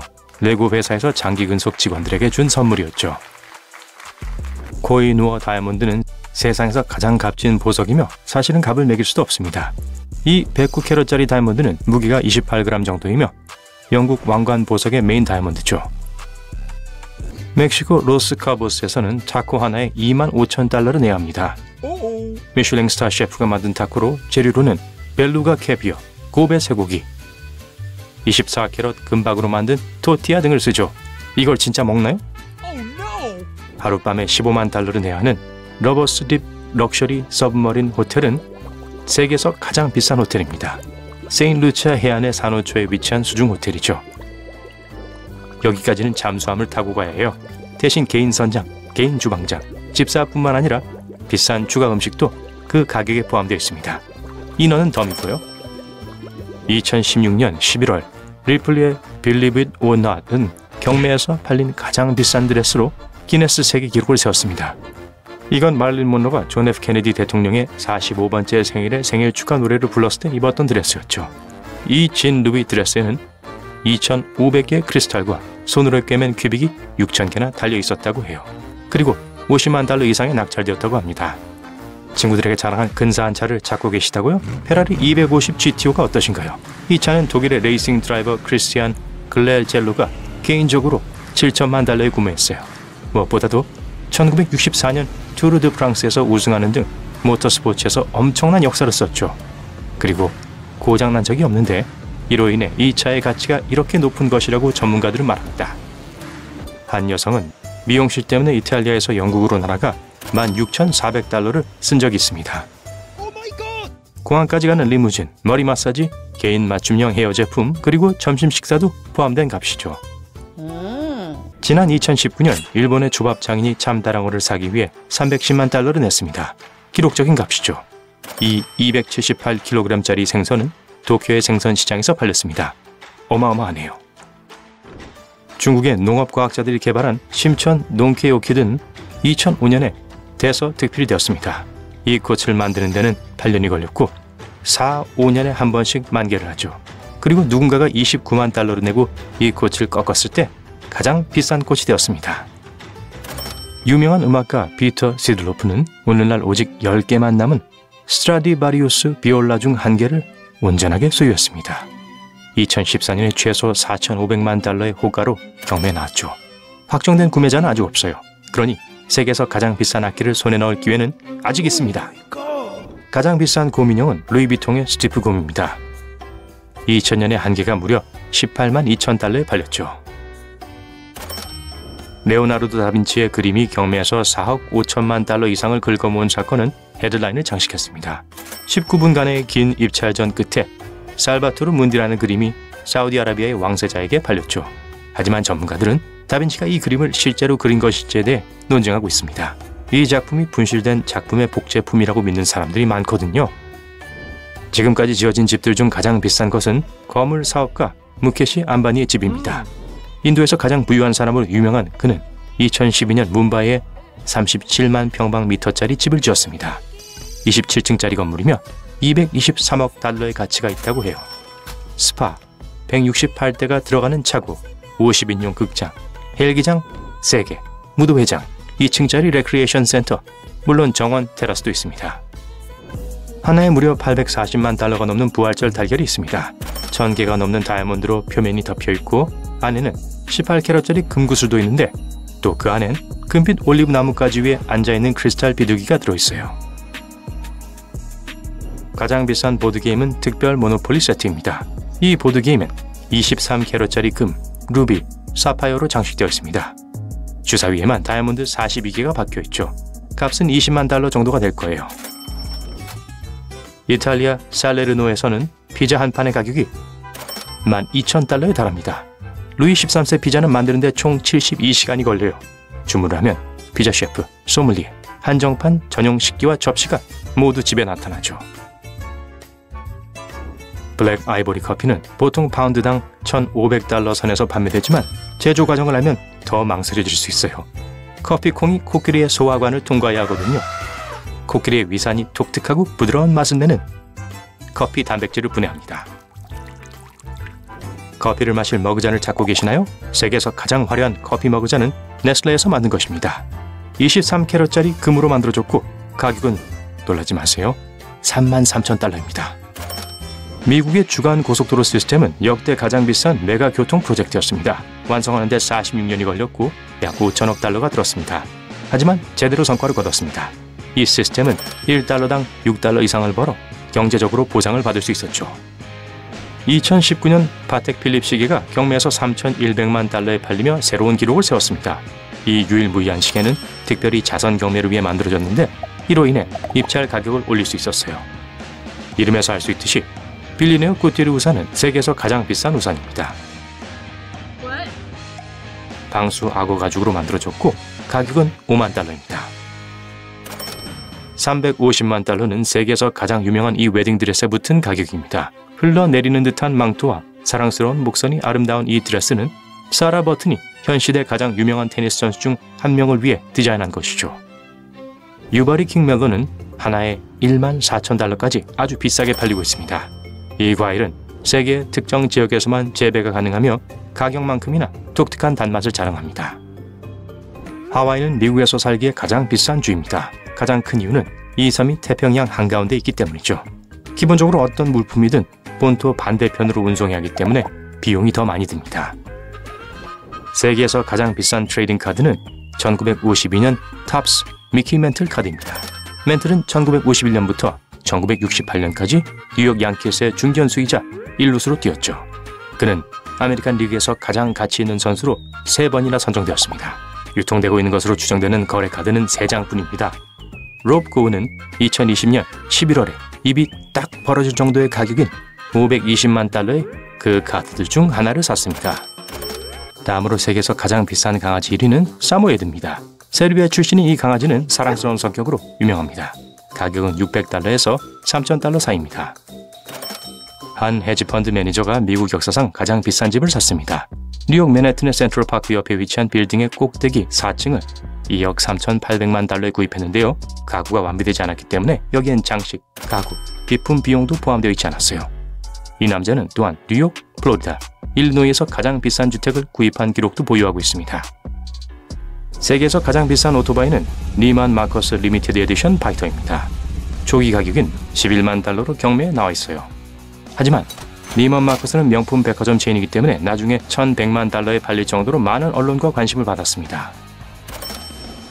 중국에서 가장 비싼 땅은 홍콩 센트럴 비즈니스 지구의 머레이 로드 2번지에 있습니다. 그 땅은 2017년 5월 30억 달러에 팔렸습니다. 그것은 2,900평방피트의 크기로 1평방피트의 가격은 약 9만 7천 달러입니다.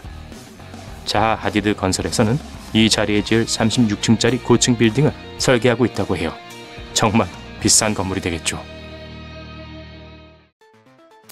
검은 우주 공간을 뚫고 명쾌한 폭발음을 일으키는 서사적인 우주 전투를 우리가 좋아하긴 하지만 우주 공간에서 무언가가 폭발할 때 정확히 그런 일이 일어나진 않습니다. 우주 공간은 기본적으로 진공 상태고 다시 말하면 산소가 없다는 뜻입니다. 그리고 산소는 우리 지구상에서 발생하는 모든 연소 과정의 필수적인 부분입니다. 별이 불에 타서 초신성으로 폭발할 수 있다고 주장할지 모르지만 엄밀히 말하자면 그건 또한 사실이 아닙니다. 별은 산소에 의존하지 않습니다. 그래서 타지 않죠. 항성의 내부에서 끊임없이 열핵 반응이 일어나고 있어요. 그래서 우주선은 무한자력 발전소가 설치되어 있어야만 그런 방식으로 폭발할 수 있습니다.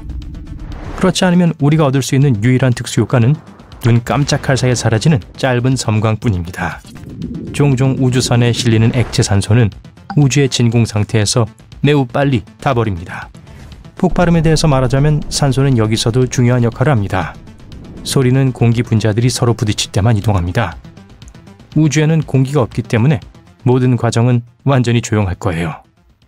그리고 그것도 나쁜 게 아닙니다. 만약 소리가 우주 공간에서 이동할 수 있다면 태양은 얼마나 귀가 먹먹할 정도로 요란하겠어요. 많은 공상과학 영화 감독들은 우리가 그것을 믿기 원하겠지만 달에는 어두운 면이 없습니다. 우리 달은 지구와 동죽이 자전을 합니다. 즉, 항상 한쪽은 우리에게로 향하고 있고 다른 쪽은 항상 다른 쪽을 향합니다. 태양은 우리로부터 달보다 훨씬 더 멀리 떨어져 있습니다. 그리고 우린 둘 다 빙글빙글 돌면서 이쪽과 저쪽을 차례로 비추고 있습니다.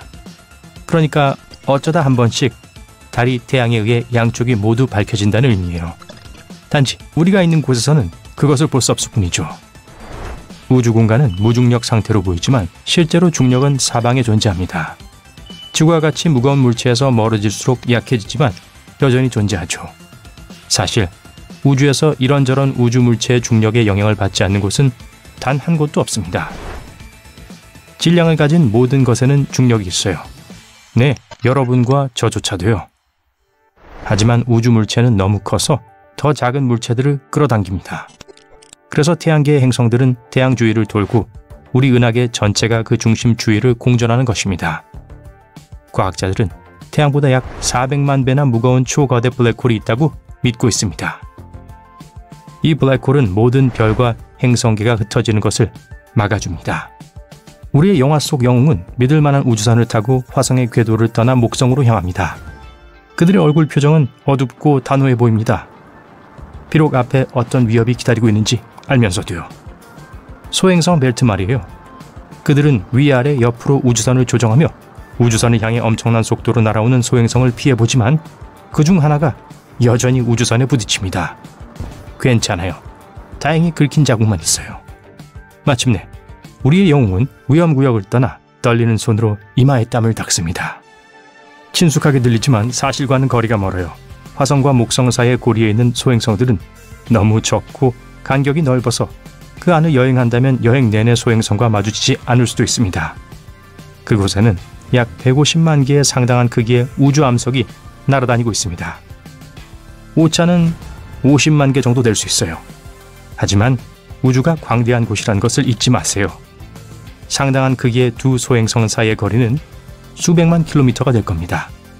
그래서 두 대의 우주선이 떠다니는 암석 사이를 오가는 우주 추격전은 상당히 지루할 거예요. 영화 속에서 우주는 종종 검고 춥고 황량한 장소로 묘사됩니다. 특히 우주 비행사가 안전한 우주선을 떠날 때는요. 이 묘사는 틀린 건 아니에요. 춥다는 사실만 빼면요. 가까운 곳에 별이 없는 우리 은하의 정말 먼 구석진 곳에서만 사실입니다. 하지만 예를 들어 지구의 궤도에 있고 태양을 직접 마주보고 있다면 우주 진공 상태의 온도는 펄펄 끓는 120도에 다다를 수 있어요. 그래서 우주복이 흰색인 거예요. 흰색은 다른 어떤 색보다 빛을 더 잘 반사합니다. 하지만 태양광선에 노출되지 않은 등은 정말 추울 수 있어요. 우주에서 열은 골고루 퍼지지 않습니다.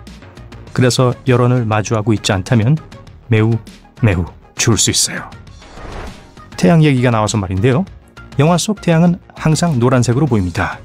사실 우리가 지구에서 보는 색깔은 지구 대기에 의해 만들어진 착시 현상입니다.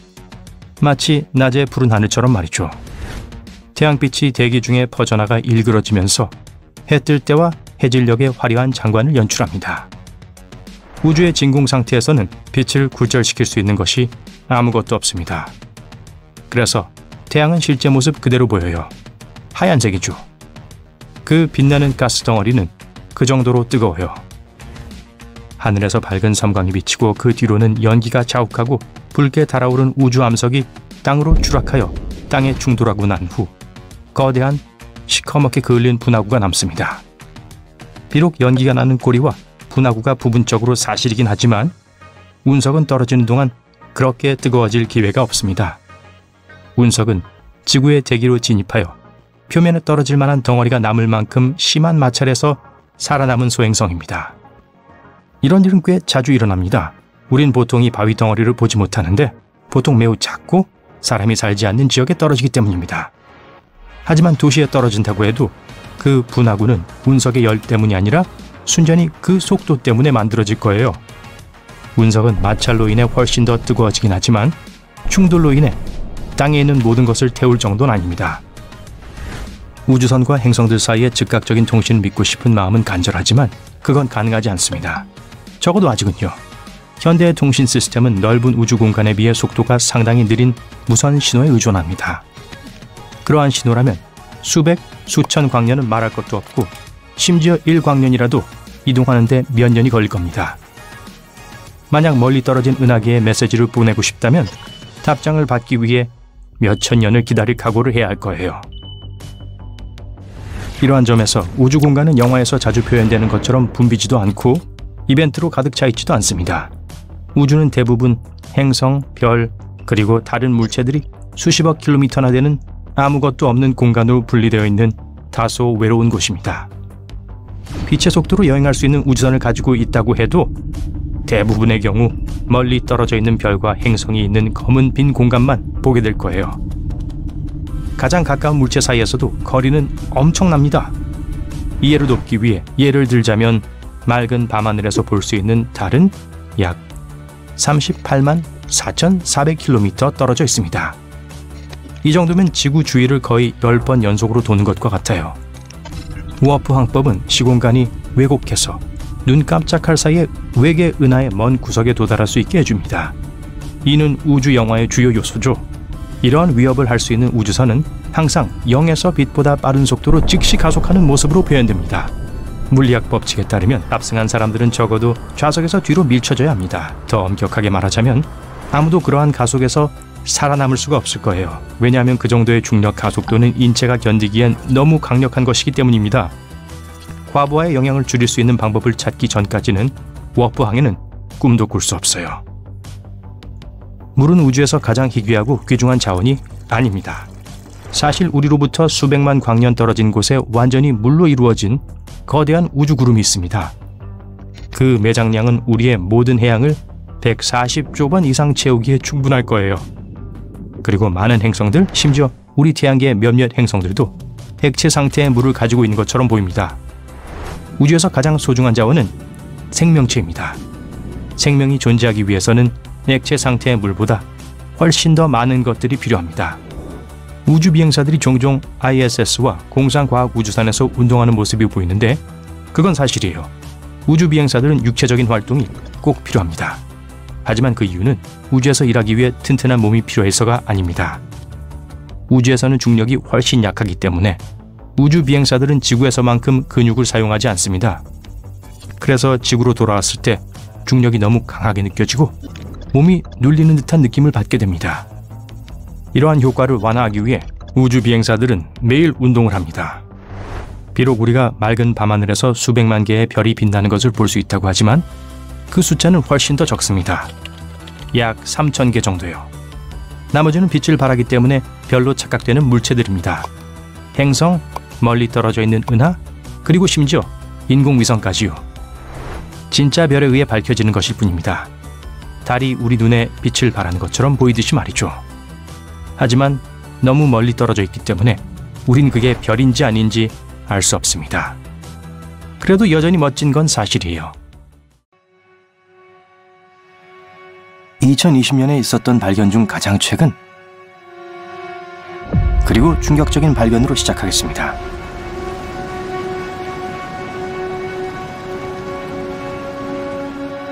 태양계에는 지구 말고도 생명체가 있을지 모릅니다. 이곳은 금성이에요. 태양에서 두 번째 행성이자 지구와 매우 닮았어요.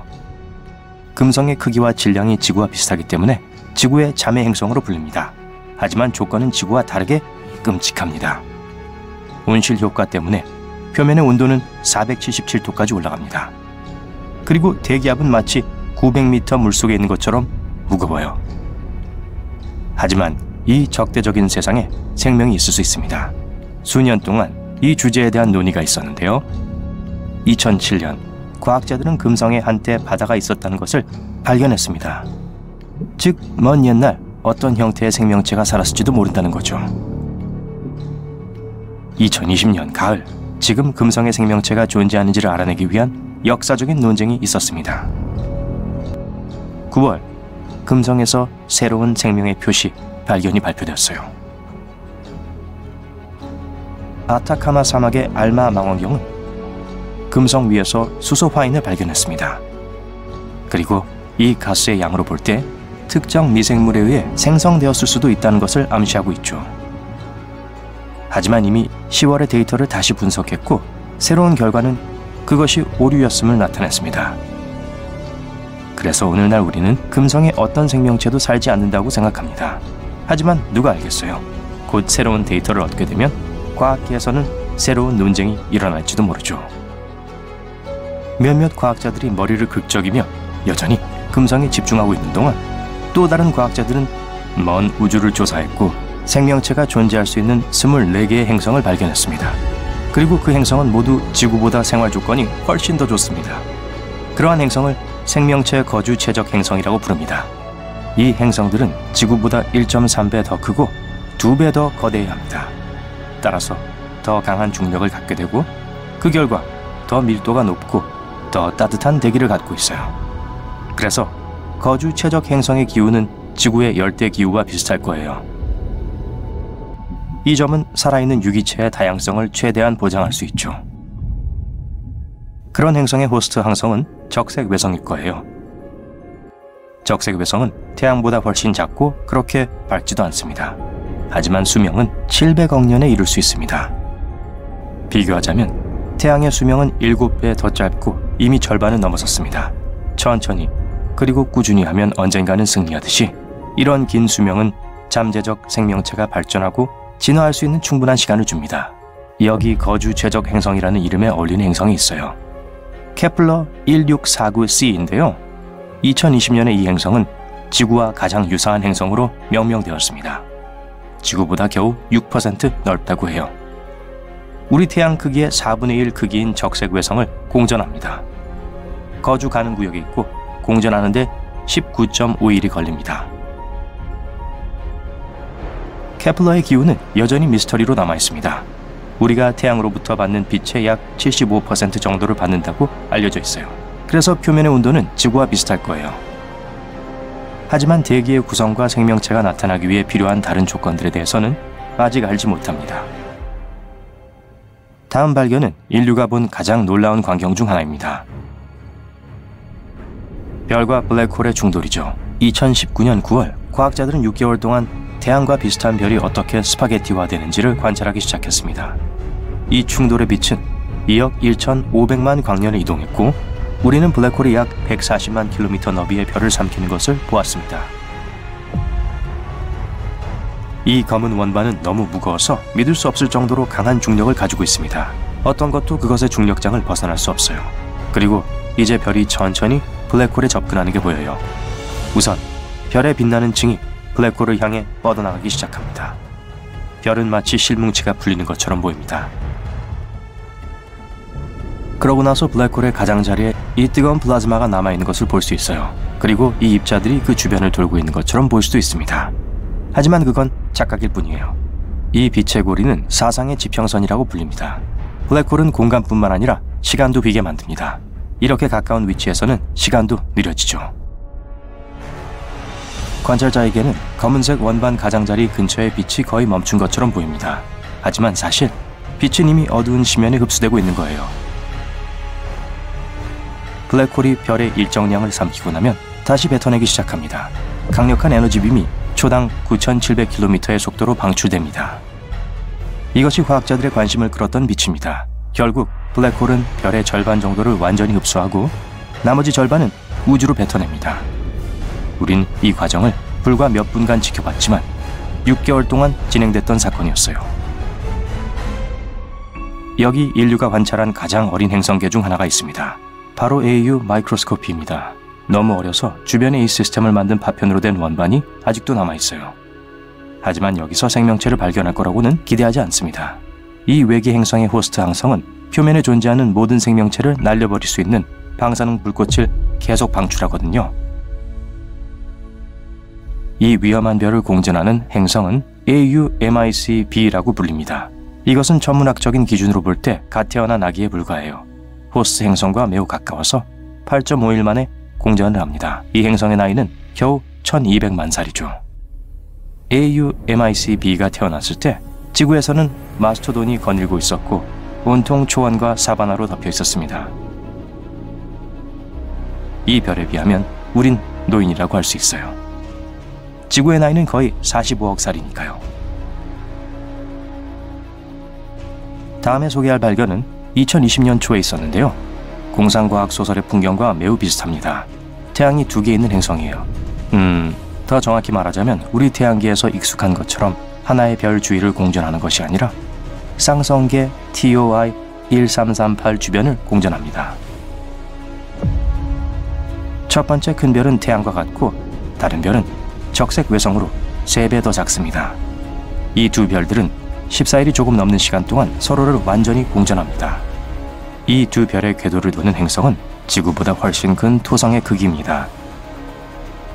비록 그곳에서 일물과 일출이 표현할 수 없을 정도로 아름다울지는 몰라도 이 행성은 어떤 형태의 생명체에도 적합하지 않을 거예요. 호스트 항성의 거주 가능 영역 밖에 있기 때문에 아마도 액체 상태에 물이 없을 테니까요. 우주에서 온 신비로운 무선 신호도 2020년에 수신되었습니다. 빠른 전파 폭발을 말하는 건데요.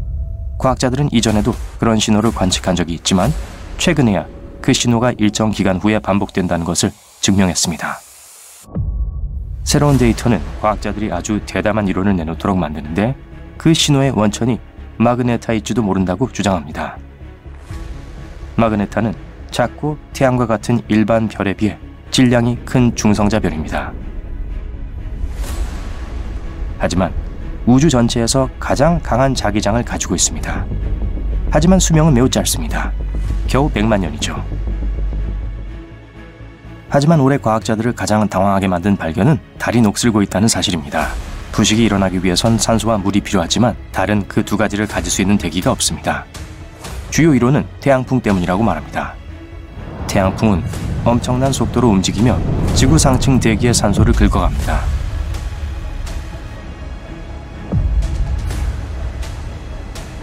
태양풍은 계속해서 산소 분자를 우주를 통해 운반하고 결국 달의 표면에 도달하여 금속 광석을 녹슬게 합니다. 그런데 화성의 상징적인 붉은색은 녹 때문입니다. 오랫동안 화성에는 대기와 물이 있었어요. 화성 표면에 있는 철과 결합하여 녹이 쓰는 긴 과정을 촉발시켰고, 이 과정은 고대부터 지속되고 있습니다. 또 다른 놀라운 발견은 성층권 망원경으로 달 표면에서 발견되었습니다. 성층권 망원경은 망원경을 운반하는 항공기인데요. 이 항공기는 망원경을 고도 13km까지 올립니다. 그래서 우주 망원경에 버금가는 화질을 가질 수 있게 해줍니다. 그리고 이렇게 특이한 관측 도구의 도움으로 과학자들은 달 표면에서 물을 찾을 수 있었습니다. 물 분자가 달에 보이는 면에 있는 가장 큰 분화구 중 하나에서 발견되었습니다. 하지만 물 분자의 수는 여전히 매우 적습니다. 사하라 사막조차도 달의 표면보다 약 100배나 많은 물을 가지고 있습니다.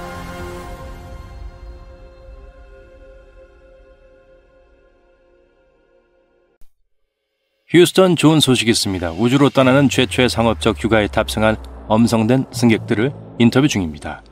미 항공우주국에서 여러분에게 설문조사를 보냈습니다. 우주모험을 떠날 때 여러분은 무엇을 챙길지 조사하고자 합니다. 답변에 따라 여러분이 선발될 수도 있어요. 이제 그 목록을 함께 살펴보면 어떨까요? 연필, 전 생각도 못했지만 말이 되네요.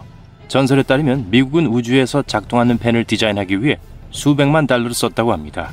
중력의 부재는 우주 생활에서 피할 수 없는 큰 요소이기 때문에 펜은 작동하지 않습니다.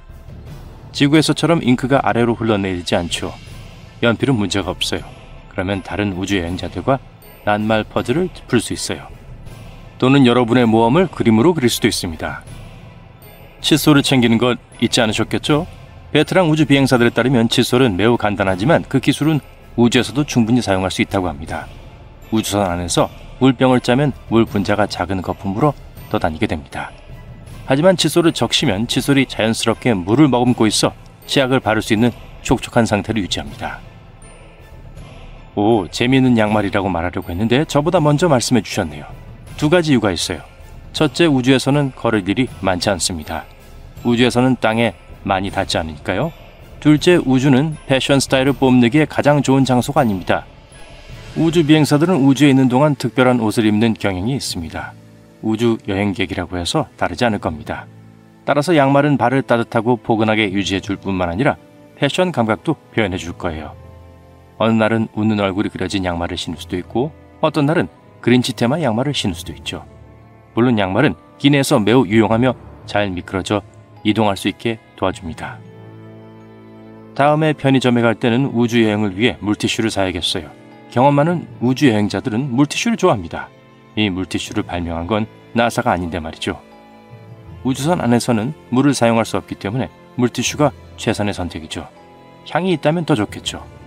우주 비행사들은 다양한 종류의 물티슈를 사용하기도 합니다. 소독용 물티슈와 몸에 사용하는 물티슈를 따로 구입하기도 하죠. 우주에 올라가면 이 두 가지를 구별할 줄 알아야 돼요. 나사가 벨크로를 발명했다는 속설이 있습니다. 하지만 사실 우리는 우주에서 사용되는 모든 것이 매우 지능적이고 특정한 목적을 가지고 나사에서 발명했다고 생각하는 경향이 있어요. 하지만 그렇지 않아요. 벨크로는 1950년대 스위스의 한 회사에서 평범한 이유로 발명되었습니다. 우주 여행자들이 중력 방지 소품으로 사용하기 위해 채택한 것이죠. 물론 중력을 없앨 순 없어요. 하지만 일상적인 물건에 벨크로를 붙인 다음 우주선 벽에 부착된 벨크로에 걸을 수 있습니다. 매우 독특한 시스템이요.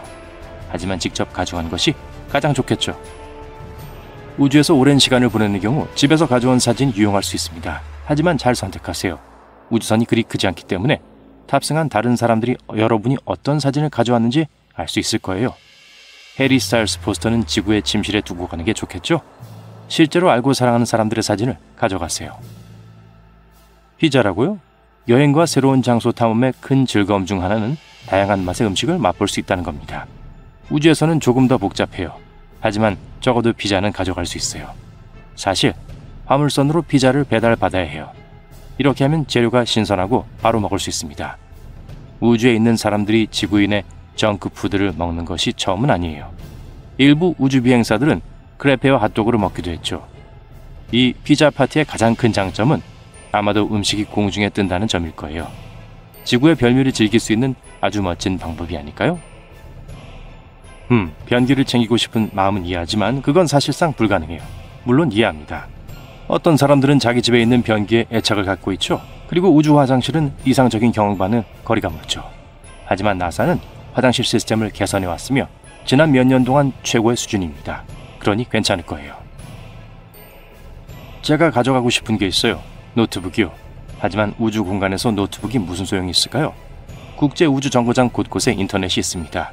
따라서 여행의 대부분을 ISS에서 보내지 않더라도 그곳에 머무는 동안엔 넷플릭스를 즐길 수 있어요. 네, ISS 전역에 인터넷이 깔려 있다고 해요. 놀랍죠? 오락거리로 요요가 좋을 거예요. 우주에서는 요요를 앞뒤로 튕길 중력이 없기 때문에 얼마나 효율적인지는 잘 모르겠습니다. 하지만 중력이 없는 환경에서 요요가 어떻게 반응하는지 보는 것도 좋을 것 같아요. 저는 퍼즐을 좋아해요. 이것도 제 목록에 꼭 있을 거예요. 공중에 계속 떠다니는 퍼즐을 만들려고 한다고 상상해보세요. 아마도 우주선 안에서 정처 없이 떠다니는 조각을 피하기 위한 시스템을 만들어야 할 거예요.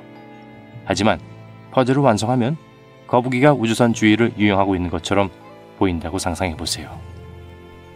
창문을 챙길 수는 없지만 창문은 우주 생활에서 중요한 부분인 것은 분명해요. 이번 여행의 몇 가지 규칙을 명심하세요. 각 여행자는 우주에 머무는 동안 한 번의 우주 유영을 할 수 있는 기회를 갖게 됩니다. 여러분은 운이 좋은 거예요. 일부 엘리트 우주 비행사도 전체 경력 동안 우주 유영을 한 번만 할 수 있기 때문이죠.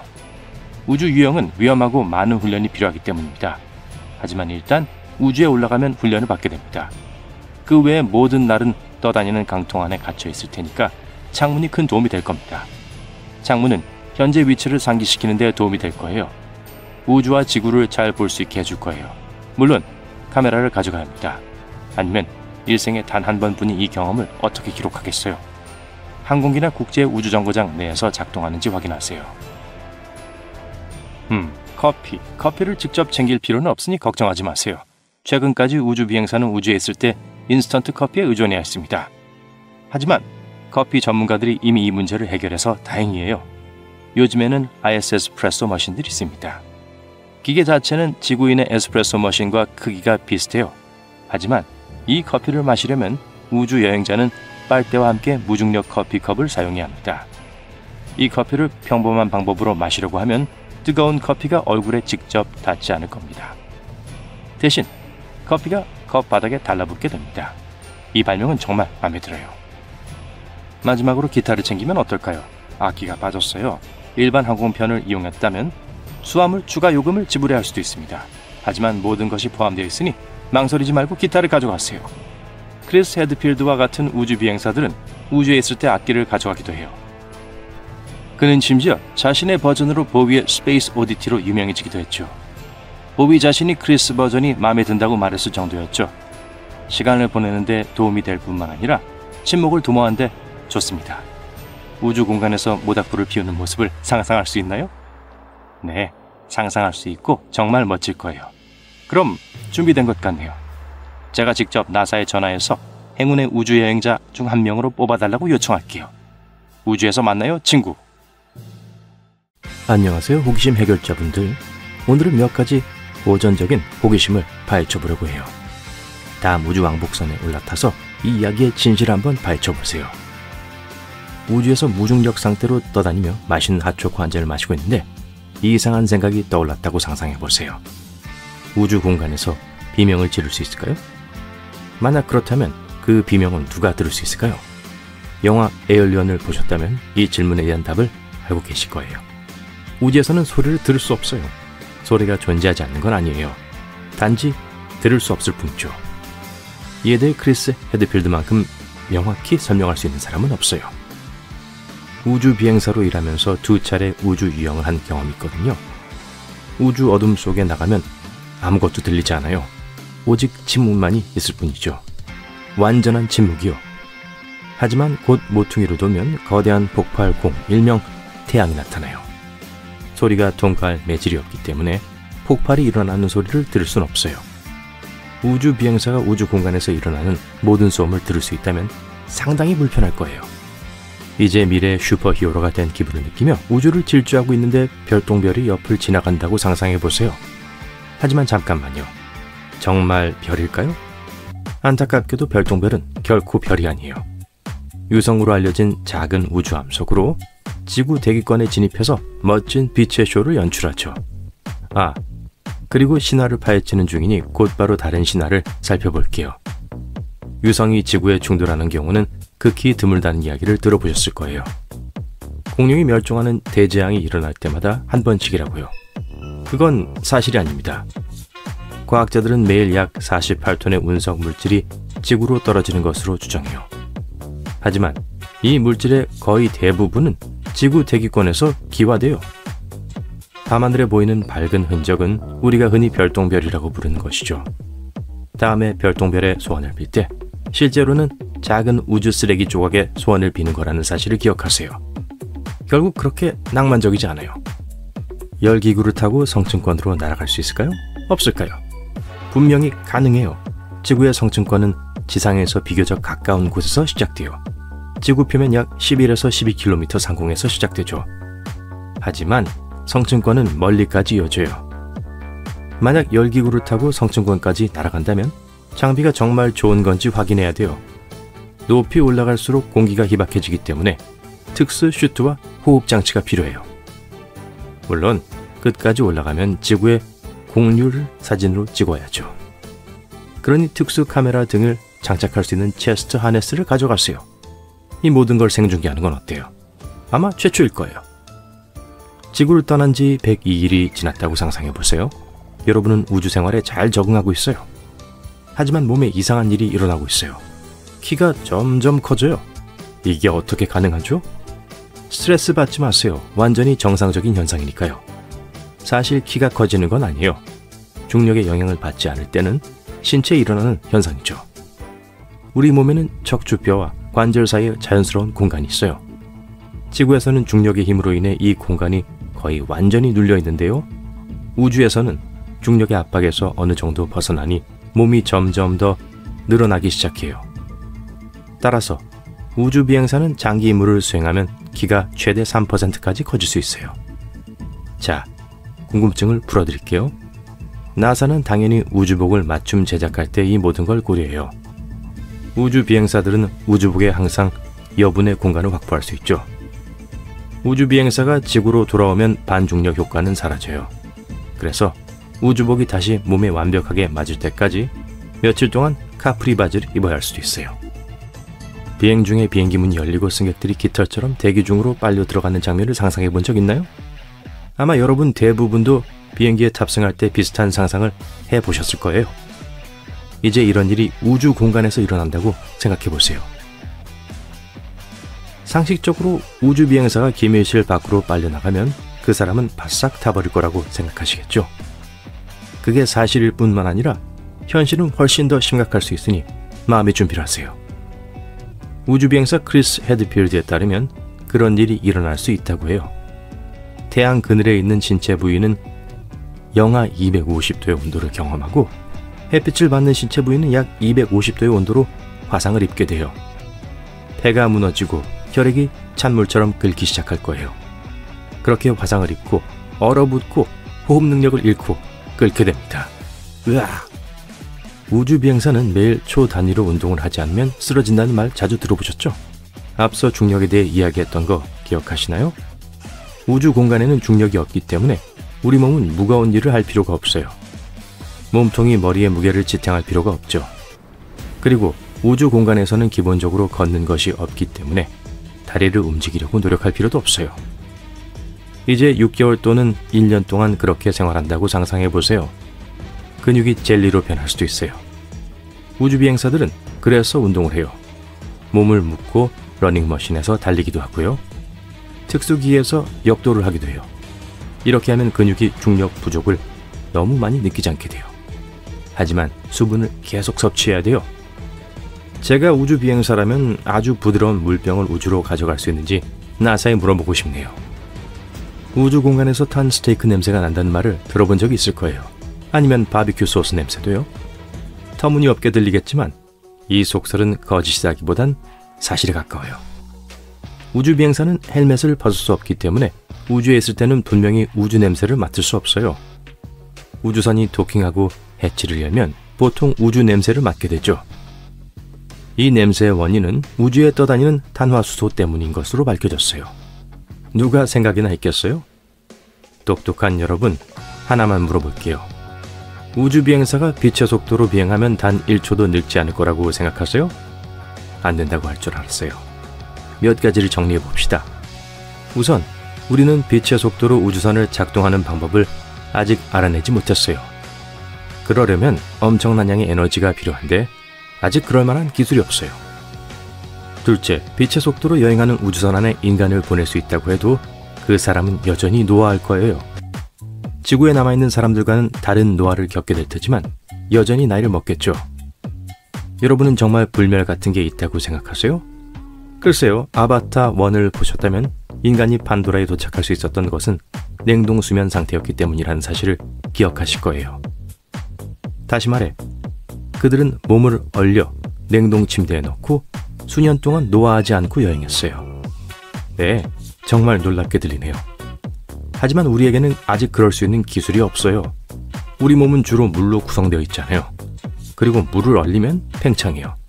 그래서 탄산음료 캔을 냉동실에 방치하면 안 되는 거고요. 지금 당장 사람의 몸을 얼리면 내부의 수분이 팽창할 거예요. 조직과 장기에 해를 끼칠 수 있죠. 따라서 성간 여행에서 냉동 수면을 취할 순 없어요. 적어도 아직은요. 좀 황당한 생각이 있는데요. 우주 비행사가 우주 비행을 할 때 드론을 가지고 간다면 어떻게 될까요? 나사에서 설계한 드론이 아니라면 우주복 없이 우주로 나가면 인간처럼 얼어서 타버릴 수도 있어요. 하지만 사람이라면 뭐 꿈은 꿔볼 수 있잖아요. 눈앞에서 거대한 지구와 검은 허공이라는 두 개의 그림이 빠르게 변화하고 있습니다. 지구의 그림은 점점 작아지고 있어요. 우주선을 벗어나 끝없는 진공 속으로 날아가고 있는 여러분은 다음에 무엇을 해야 할지 모릅니다. 국제우주정거장은 지구 표면에서 약 400km 상공을 날아갑니다. 그곳에서 일하는 우주비행사에게는 우주 유영이 일상이에요. 그들은 지금까지 11,000시간 이상을 검은 심연에서 보냈습니다. 다행히도 그 모든 시간 동안 영화에서 보았던 것처럼 우주로 날아가서 돌아오지 못한 사람은 아무도 없었어요. 하지만 안타깝게도 우주비행사들은 우주여행 중 끔찍한 다른 위험에 직면하기도 합니다. 그러한 사고가 1966년에 발생했어요. 유진 선아는 제트팩을 착용하고 우주공간에 들어가 수리 작업을 수행했습니다. 우주비행사가 무중력 상태에서 비행을 제어하는 데 도움이 되는 제트팩은 매우 뜨거워졌어요. 유진은 이 열로부터 몸을 보호하기 위해 금속으로 만든 특수 보호 바지를 입었습니다. 하지만 우주공간에 들어갔을 때는 바지 보호 기능이 작동하지 않았죠. 몸에서 나오는 열을 차단하는 대신 바지가 뜨거워지기 시작했습니다. 우주복은 마치 기사의 갑옷처럼 무겁고 불편했어요. 피부를 문지르고 움직임을 제한했죠. 무중력 상태에서 작업하는 것은 육체적으로도 매우 힘든 일이지만 유진은 그날 우주복 전체가 뜨거워지는 것을 견뎌야 했습니다. 우주복 안은 마치 뜨거운 목욕탕에 있는 것 같았어요. 높은 온도와 고된 작업은 과로와 탈수, 심각한 체중 감소를 초래했습니다. 그의 얼굴은 땀으로 범벅이 되었고 땀방울로 인해 앞이 보이지 않았어요. 이 우주여행을 하는 동안 우주비행사는 체중이 약 6kg 정도 빠졌습니다. 다른 우주비행사들이 그를 구하러 와서 우주선으로 데려갔어요.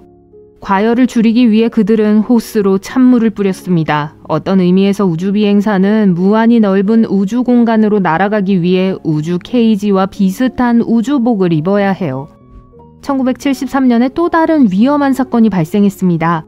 피트 콘레드와 조 커윈이라는 두 명의 우주비행사가 스카이랩 우주정거장의 태양열 날개를 수리하기 위해 우주 공간으로 나갔어요. 날개가 돌아가지 않자 우주비행사들은 수동으로 날개를 움직이려고 시도했습니다. 우주비행사들은 힘을 이용해 고정된 날개를 돌렸지만 오히려 날개가 그들을 밀었어요. 밀리는 힘이 너무 강해서 두 우주비행사가 옆으로 밀려났습니다.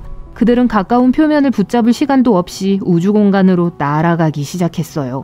다행히도 안전 케이블이 있어서 우주비행사가 영원히 사라지진 않았습니다. 우주비행사들은 안전 케이블을 잡고 안전하게 돌아올 수 있었죠. 일반적인 현대 우주복에는 10개 이상의 보호층이 있습니다. 이러한 우주복은 극한의 추위와 더위로부터 보호해줘요. 찢어지지 않으며 외부에서 습기가 새지 않습니다. 이 보호장치는 감압을 방지하기 위해 필요해요. 몸과 우주 사이에 작은 통로가 생기면 우주복에서 모든 산소가 빠져나가기 시작합니다. 우주복이 더 많은 산소를 잃을수록 더 많은 진공 상태가 돼요. 이것은 질식 및 신체 부피 증가와 같은 끔찍한 결과를 초래합니다. 마치 내부에서 부풀어 오르기 시작하는 것처럼 보이죠. 2007년 릭 마스트라치오는 수리 작업을 위해 우주 공간에 들어갔습니다. 그런데 무슨 이유에선지 그의 왼쪽 장갑 엄지손가락 옆에 구멍이 뚫려 있었어요. 구멍의 장갑은 바깥층에 있었습니다. 하지만 최악의 상황은 우주비행사가 이 사실을 눈치채지 못했다는 거였어요. 그는 아무 일도 없었다는 듯이 작업을 계속했습니다. 하지만 하나의 손상된 층은 두 번째 층을 파괴할 수 있죠. 두 번째는 세 번째를 찢을 수 있습니다. 진공이 우주비행사의 피부에 도달할 때까지 계속되는 거죠. 릭은 우주공간에서 6시간 동안 일하기로 되어 있었습니다. 하지만 4시간째 될 때 우주복이 손상된 걸 발견했어요. 우주비행사는 이를 지휘부에 보고하고 우주선으로 복귀하라는 긴급 명령을 받았습니다. 그는 구멍이 어떻게 생겼는지 알지 못했어요. ISS 내부에는 우주에서 작업하는 데 필요한 많은 화학물질이 있습니다. 예를 들어 암모니아는 거의 모든 표면을 얼리는 성질이 있어요. 이 화학적 서리는 과열 시 정거장의 일부 구성 요소를 냉각하는 데 사용돼요. IS에서 이 물질의 누출은 사실상 불가능해요. 이것이 바로 우주비행사 로버트 커빔이 우주로 첫 비행을 하기 전 훈련 중에 전문가들로부터 들은 내용입니다. 하지만 이 사고는 2001년 첫 우주 유영에서 그에게 발생했습니다. 암모니아 누출이 시작됐을 때 로버트는 우주정거장 밖에서 작업하고 있었어요. 액체가 우주복 전체에 튀었습니다. 두꺼운 얼음층이 순식간에 유리를 덮었죠. 로버트는 아무것도 보지 못했습니다. 그는 자신이 무언가를 깨뜨렸다고 생각했지만 사고는 그의 잘못이 아니었어요.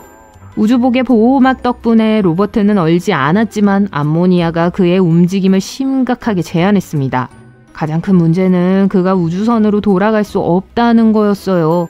암모니아가 우주정거장에 유입되면 비상사태가 발생할 수 있어요. 로버트는 1시간 30분 동안 우주공간에 서서 누출이 끝날 때까지 기다려야 했어요. 그 후 그는 성공적으로 정거장으로 돌아왔습니다. 우주공간에서의 작업이 얼마나 어려운지 이해하려면 우주복이 무엇인지 알아야 해요. 우주복의 무게는 127kg으로 스쿠터 한 대와 맞먹습니다. 무중력 상태에서는 그 무게를 느끼지 못하지만 여전히 땀을 흘리게 해요. 우주비행사 크리스 헤드필드는 우주복 안에서 모든 움직임이 저항에 부딪힌다는 말로 우주복에 대해 설명했습니다. 슈트는 피부를 긁고 뼈와 관절을 압박하며 간단한 움직임에도 2배의 에너지를 소비하게 합니다. 이러한 환경에서 땀이 나기 시작하면 눈이 젖게 되죠. 이 습기는 헬멧 내부로 날아가 증발할 때까지 시야를 가립니다. 습기가 너무 많으면 우주비행사의 생명을 위협할 수 있어요. 이러한 사례는 2013년 우주비행사 루카 파르미타노에게 일어났습니다. 그는 정거장 밖에서 무언가를 측정하기 위해 우주로 나갔는데요. 어느 순간 머리 뒤쪽이 젖어 있다고 느껴졌어요. 그는 다른 우주비행사들에게 이 사실을 알렸고 정거장으로 복귀하라는 명령을 받았어요. 루카는 돌아올 때 몸을 거꾸로 뒤집어야 했습니다. 그러자마자 헬멧 속으로 물이 솟구쳤어요. 물이 얼굴 대부분을 덮었습니다. 루카는 볼 수도 들을 수도 없었어요. 기지에 문제를 보고하려고 했지만 물이 입을 가리고 말았죠. 다행히도 그의 파트너들이 그를 구조하고 기지로 돌아갈 수 있도록 도와줬어요. 헬멧을 열자 거의 2리터의 물이 쏟아져 나왔습니다. 우주비행사의 케이블은 우주로 떠내려가는 것을 방지하는 가장 확실한 방어장치 중 하나입니다. 하지만 강한 충격을 받거나 우주비행사가 제대로 고정하지 않아 케이블이 끊어지면 어떻게 될까요? 추가적인 보호를 위해 세이퍼라는 배낭이 있습니다. 제트팩과 비슷한데 작은 튜브에서 가스를 방출하여 비행 방향을 바꿔줍니다. 우주에서 회전하는 경우 세이퍼가 멈추고 움직임을 정렬해요. 특수 조이스틱을 사용해서 수동으로 조종하고 비행할 수 있습니다. 세이퍼는 1994년에 처음 사용됐어요. 하지만 엔지니어들이 이 기술을 개발하기 전에는 MMU, 유인 기동장치가 있었습니다. 1984년 우주비행사 브루스 맥캔들리스가 처음으로 이를 사용했죠. 케이블 없이 우주공간에 떠있는 그의 유명한 사진을 보셨을 겁니다. 문제는 브루스가 이 제트팩의 첫 번째 테스터였다는 점이에요. 그는 그것이 작동할지 100% 확신하지 못했습니다. 그는 우주 공간으로 가서 케이블을 스스로 끊어버렸어요. 그가 무한한 검은 심연으로 날아가는 것을 막을 수 있는 것은 아무것도 없었고 그의 팀도 그를 구할 수 없었습니다. 얼마나 무서웠을지 상상해보세요. 다행히 제트팩은 작동했습니다. 하지만 3번의 임무 끝에 나사는 안전하지 않다고 판단하여 MMU 사용을 중단하기로 결정했어요. 그 후 엔지니어들이 세이퍼를 발명한 거예요. 제트팩과 케이블은 신뢰할 수 있는 안전 시스템이지만 우주에서 우주비행사를 가장 잘 보호하는 것은 그들의 기술입니다. 각 우주비행사는 6년간의 고등교육과 수년간의 훈련을 거쳐요. 우주 유형 시뮬레이션을 통해 가상현실에서 많은 시간을 훈련합니다. 우주에서 위험한 상황에 닥쳤을 때 가장 중요한 것은 당황하지 않고 침착함을 유지하는 것이기 때문에 우주 비행사들은 신체, 지구력, 정신을 훈련합니다.